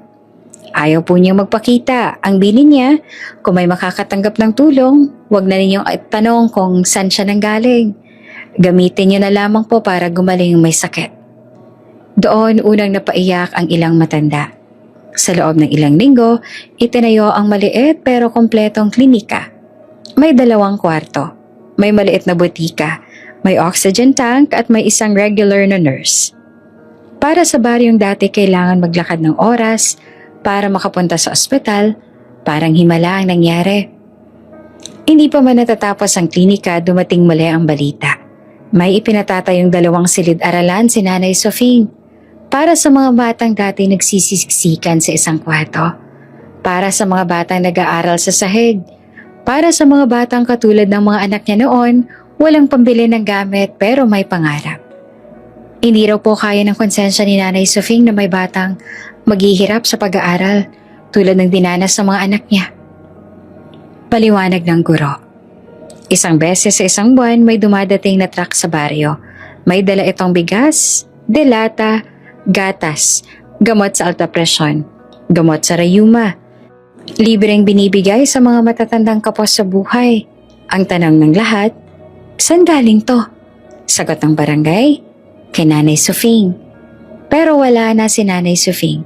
Hindi siya nagpipicture, hindi siya nag-aabot ng personal, hindi siya nagpapasalamat. Tahimik lang niyang binibigay. Nang mabalitaan ni na Elena, Marco at Rico ang sunod-sunod na proyekto, tuluyan na silang natahimik. Hindi niya ginamit ang ginto para magigante. Mahinang sabit ni Elena. Ginamit niya para magbigay. Dugtong ni Marco. Si Rico ay halos hindi naman makatingin sa kanila. Hindi pala para sa atin ang kayamanan. Tahimik silang tatlo. Mas mabigat ito kaysa sa kahihiyan. Mas mabigat ito kaysa sa pag-iwan ng mga biyanan. Dahil ngayon, alam nila. Hindi na sila kasama sa plano ng ina sa pagmamahal niya sa mundo. Dumating ang balita mula sa barangay ng Karatig Bayan. May isang matandang babaeng tumutulong bilang voluntaryo sa isang maliit na charity home para sa mga iniwang matatanda. Hindi siya nagpapakilala. Lagi siyang nakasalbabida sa ulo. Tahimik, pero mahilig magluluto para sa iba. at tinawag siyang nanay. Doon nila napagtantong baka nandun si Nanay Sofing. Samantala sa San Isidro, unti-unti namang nagbago ang baryo. May libre ng gamutan, may bagong silid-aralan, may regular na ayuda sa mga matatanda, may malinis na poso ng tubig. At sa bawat proyektong natatapos, iisa lang ang sinasabi ng mga tao. Hindi pala ginto ang buhay na yaman ni Nanay Sofing, kundi ang puso niya. Sa isang gabi, nagkita-kita ang tatlong magkakapatid. Wala tayong karapatang humingi ng kahit ano, sabi ni Marco. Hindi tayo iniwan ni Mama. Tugon ni Rico. Tayong unang umalis. Si Elena naman naiyak ng iyak. Ngayon ko lang talaga nakita kung gaano siya kadakila. Tahimik ang gabi. Tahimik din ang konsensya nila. Sa isang maliit na charity home, may isang matandang babaeng nakaupo sa tabi ng bintana. Nakatanaw sa mga batang naglalaro. Ngumiti siya, tahimik, payapa. At sa unang pagkakataon matapos ang lahat, hindi na siya ina ng 3 anak, kundi ina ng buong baryo. Tahimik ang umaga sa maliit na charity home kung saan naninirahan si Nanay Sofing. Nakaupo siya sa isang kahoy na upuan na may bintana. Pinagmamasa ng mga matatandang kapwa niya voluntaryong inaalagaan. Tahimik lang siya. Palaging handang tumulong mag-abot ng tubig, magpunas ng noo, magluto ng sabaw. Ngunit sa umagang iyon, bigla siyang napahawak sa dibdib niya. Nanay, okay lang po kayo? Tanong ng isang voluntaryo. Hindi naman agad nakasagot si Sofing. Nanlamig ang kanyang mga kamay. Nahilo siya. Umikot ang paningin. Bigla siya napuupong muli. Hingal na hingal. Parang nahihirapan akong huminga. Mahina niyang sabi. Agad siyang dinala sa pinakamalapit na ospital. Sa ospital, nakahiga si Nanay Sofing sa puting kama. May dextrose sa braso. Tahimik ang kwarto. Tanging tunog ng machine ang maririnig. Ayon sa doktor, bumigay ang kanyang katawan dahil sa labis na pagod, kalungkutan at edad. Matanda na po siya. Sabi ng doktor sa mga kasamang volunteer, kailangan ninyo nang ipagbigay alam sa pamilya. Tahimik ang lahat. Ilang oras ang lumipas bago tuluyang nakaabot ang balita sa 3 magkakapatid. Si Elena ang unang gumalaw. Hindi niya tinanong kung sino ang may kasalanan. Hindi na siya nagtataka kung bakit ngayon sila tinawag. Nang marinig niya ang salitang ospital, agad siyang napahinto sa gitna ng opisina. Nasaan po si Mama? Nanginginig ang tanong sa telepono. Nasa district hospital po. Sagot naman ng volunteer. Hindi na siya nagbigay ng paliwanag kahit kanino. Kinuha niya ang bag at tuluyan ng umalis. Sumunod naman si Marco. Iniwan niya ang meeting. Wala nang proyekto. Wala nang reputasyon. Isang bagay na lang mahalaga sa kanya ngayon. At si Rico naman, matagal siyang napatigil sa pagmamaneho. Napahinto siya sa gilid ng kalsada nang matanggap ang balita. Hindi siya nakapagsalita agad. Para siyang sinakal ng sariling konsensya. Hindi pwede. Hindi ngayon. Mahina niyang bulong. Ngunit walang hinihintay ang pagkawala. Hindi sabay-sabay dumating ang 3 sa ospital, pero nagkita rin sila sa harap ng parehong pinto. Walang nag-usap, walang nagbangayan, hindi nila kailangan ng paliwanag. Pagbukas ng pinto, bumulaga sa kanila ang larawan ng isang inang halos hindi na nila makilala sa hina. Payat, maputla, tahimik. Tahimik na parang handa na siyang magpahinga. Ma, halos pabulong na sabi ni Elena. Namulatan ng bahagya ang mata ni Sofing. Napalingon siya sa direksyon ng tinig. Sandaling natigilan. Para bang nagtataka kung guni-guni lang ba ang nakikita niya. Elena? Mahina niyang tanong. Marco? Rico? Lumapit silang 3 sa kama. Walang bitbit na kahon. Walang perang hawak. Walang pangako. Tanging luha. Ma, patawad. Sabay-sabay halos na nasabi ni na Marco at Rico. Hindi na kinaya ni Elena. Umiyak siya ng malakas. Hawak ang kamay ng ina. Ma, kaming nagkamali. Kaming nahihiya. Kaming tumalikod. Singhot niya. Mahinang umiti si Sofing. Hindi siya nagalit. Hindi siya sumigaw. Hindi siya nanumbat. Matagal na ang lahat ng yan. Mahinang sabi niya. Ako, Matagal ko na rin kayong pinatawad. Tumulo ang luha ni Marco. Ma, sana maibalik namin ang panahon. Umiling si Sofing. Hindi na kailang ibalik ang nakaraan. Sagot niya. Ang mahalaga kung anong nasa puso ninyo ngayon. Huminga si Sofing ng mabigat. Ramdam na ramdam ng tatlo na tila bawat paghinga nito ay paalam na. Mga anak, mahina niyang tawag. May sasabihin ako. Tahimik silang lumapit. Pinisil ni Sofing ang kamay ni Elena. Hindi ginto ang kulang sa akin. Napahinto siya sandali upang huminga. Pagmamahal, dugtong niya. Tuluyang bumagsak ang iyak ni Rico. Mahal ka namin. Ngumiti si Sofing ng bahagya. Masaya na ako na naririnig ko yan bago ako tuluyang magpahinga. Napapikit siya sandali. Nagkatinginan ng tatlo. Ma? Tawag pa ni Marco. Walang tugon. Tiningnan sila ng nurse. Dahan-dahang umiling. Tahimik ang kwarto. Hindi sumigaw ang mga anak. Hindi sila nagwala. Para bang sabay-sabay nilang naramdaman ang bigat ng pagkawala. At sa unang pagkakataon, hindi dahil sa kayamanan, kundi dahil sa pagmamahal. Sabay-sabay silang bumagsak sa tuhod sa tabi ng kama. Nalagyan ng puting kumot ang katawan ni Nanay Sofing. Hindi sila nagtanong kung magkano ang hospital bill. Hindi sila nagtanong kung sino ang magbabayad. Dahil ngayon, hindi na mahalaga ang pera. Ang lamay ni Nanay Sofing ay simple. Walang mamahaling bulaklak. Walang engranding tarpaulin. Walang banda. Isang kabaong na kahoy, puting kandila, at katahimikan. Ngunit ang maliit na chapel sa San Isidro ay puno ng tao. Ang matatandang tinulungan niya. Ang mga batang gumaling sa libreng klinika. Mga magulang na nakapag-aral ang anak dahil sa silid-aralang pinatayo niya. Isang buong baryo ang nandoon. Hindi dahil sa ginto, kundi dahil sa utang na loob. Sa likod ng chapel, nakatayo ang tatlong magkakapatid, sina Elena, Marco, at Rico. Natahimik, walang luho sa suot, walang yabang. Wala na rin ang dati mga kaibigang laging kasama sa party.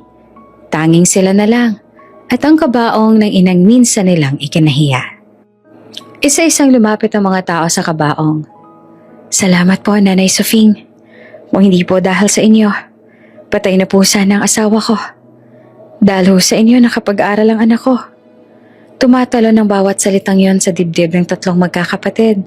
Dahil sa bawat pasasalamat, mas lalo na lang nakikita kung gaanong kaliit ang naibigay nila bilang anak. Lumapit si Aling Puring sa kabaong at umiiyak na nagsalita. Kung hindi pa kayo bumalik dahil sa ginto, baka buhay pa sana siya. At may kasamang tunay na pamilya. Parang tinamaan naman ng martilyo ang dibdib ni Elena, Marco at Rico. Wala silang naisagot. Matapos ang libing, pinatawag ang tatlong magkakapatid at ilang opisyal ng barangay sa munting opisina ng kapitan. Naroon ang abogado ng foundation. May hawak siyang dokumento. May iniwang legal na habilin si Nanay Sofing. Anunsyo niya. Nagtinginan ng tatlong magkakapatid. Ang lahat ng natitirang ginto, patuloy ng abogado, ay inilalaan na para sa pagpapatuloy ng klinika, paaralan at buwan ng tulong sa mga matatanda. Napanganga si Rico. Wala bang para sa amin? Mahina niyang tanong. Tahimik ang silid. Tumingin ang abogado sa kanila, diretso. May iniwan siyang tigi-isang sobre para sa bawat anak. Ibinigay ang tatlong sobre. Halos nanginginig ang kamay ni Elena habang binubuksan ang sa kanya. Sa loob ay isang maliit na papel. Isang pangungusap lang. Ito na ang huling binibigay ko sa iyo bilang ina. Ang kalayaang mamuhay na hindi na ako naghihintay. Si Marco naman, masaya ako kung matuto kang maging ama sa paraang hindi ka iniwan ng iyong ina. At si Rico, ang yaman na uubos. Ang konsensya, hindi. Walang pera, walang titulo ng lupa, walang ginto, walang negosyo, puro salita, puro bigat, puro katotohanan.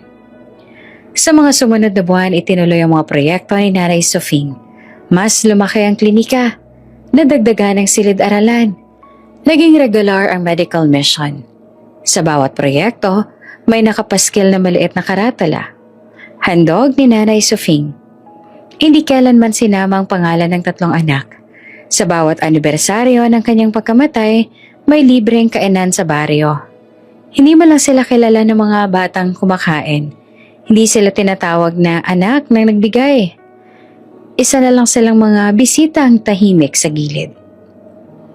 Si Elena ay umalis sa foundation ng biyanan. Hindi na siya muling nagkaroon ng kapangyarihan gaya ng dati. Nagtayo siya ng maliit na negosyo. Walang koneksyon, walang proteksyon. Sa bawat pagod niyang gabi, paulit-ulit niyang naaalala ang diary ng ama. Si Marco ay nagbitiw sa mataas na posisyon sa kumpanya. Pumunta siya sa probinsya at nagturo sa isang maliit na eskwelahan. Bawat batang mahirap na tinuturuan niya ay paalala ng ina.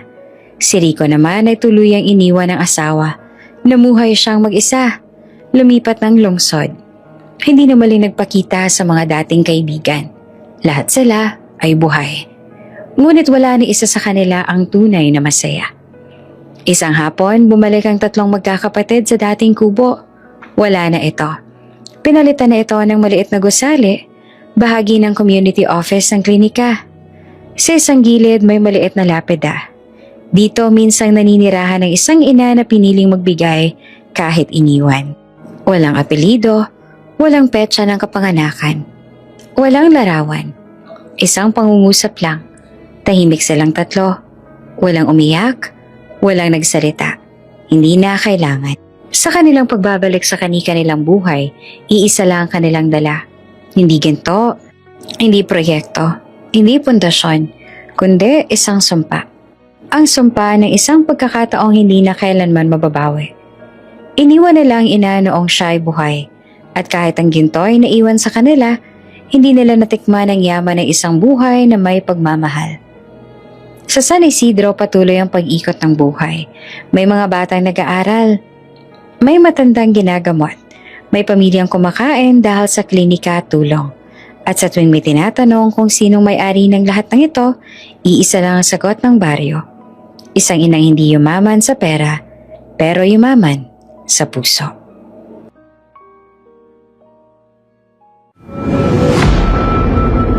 Bago ka pa lang sa channel na ito, Ate Jane TV, huwag kalimutang pindutin ang notification bell and subscribe button. Sana po hindi naman malaking abala sa inyo ang pagpindot ng subscribe button dahil ang kapalit po nito ay ang pagsuporta para makapag-produce ng mga libreng stories sa mga channels ni Ate Jane. Maraming salamat!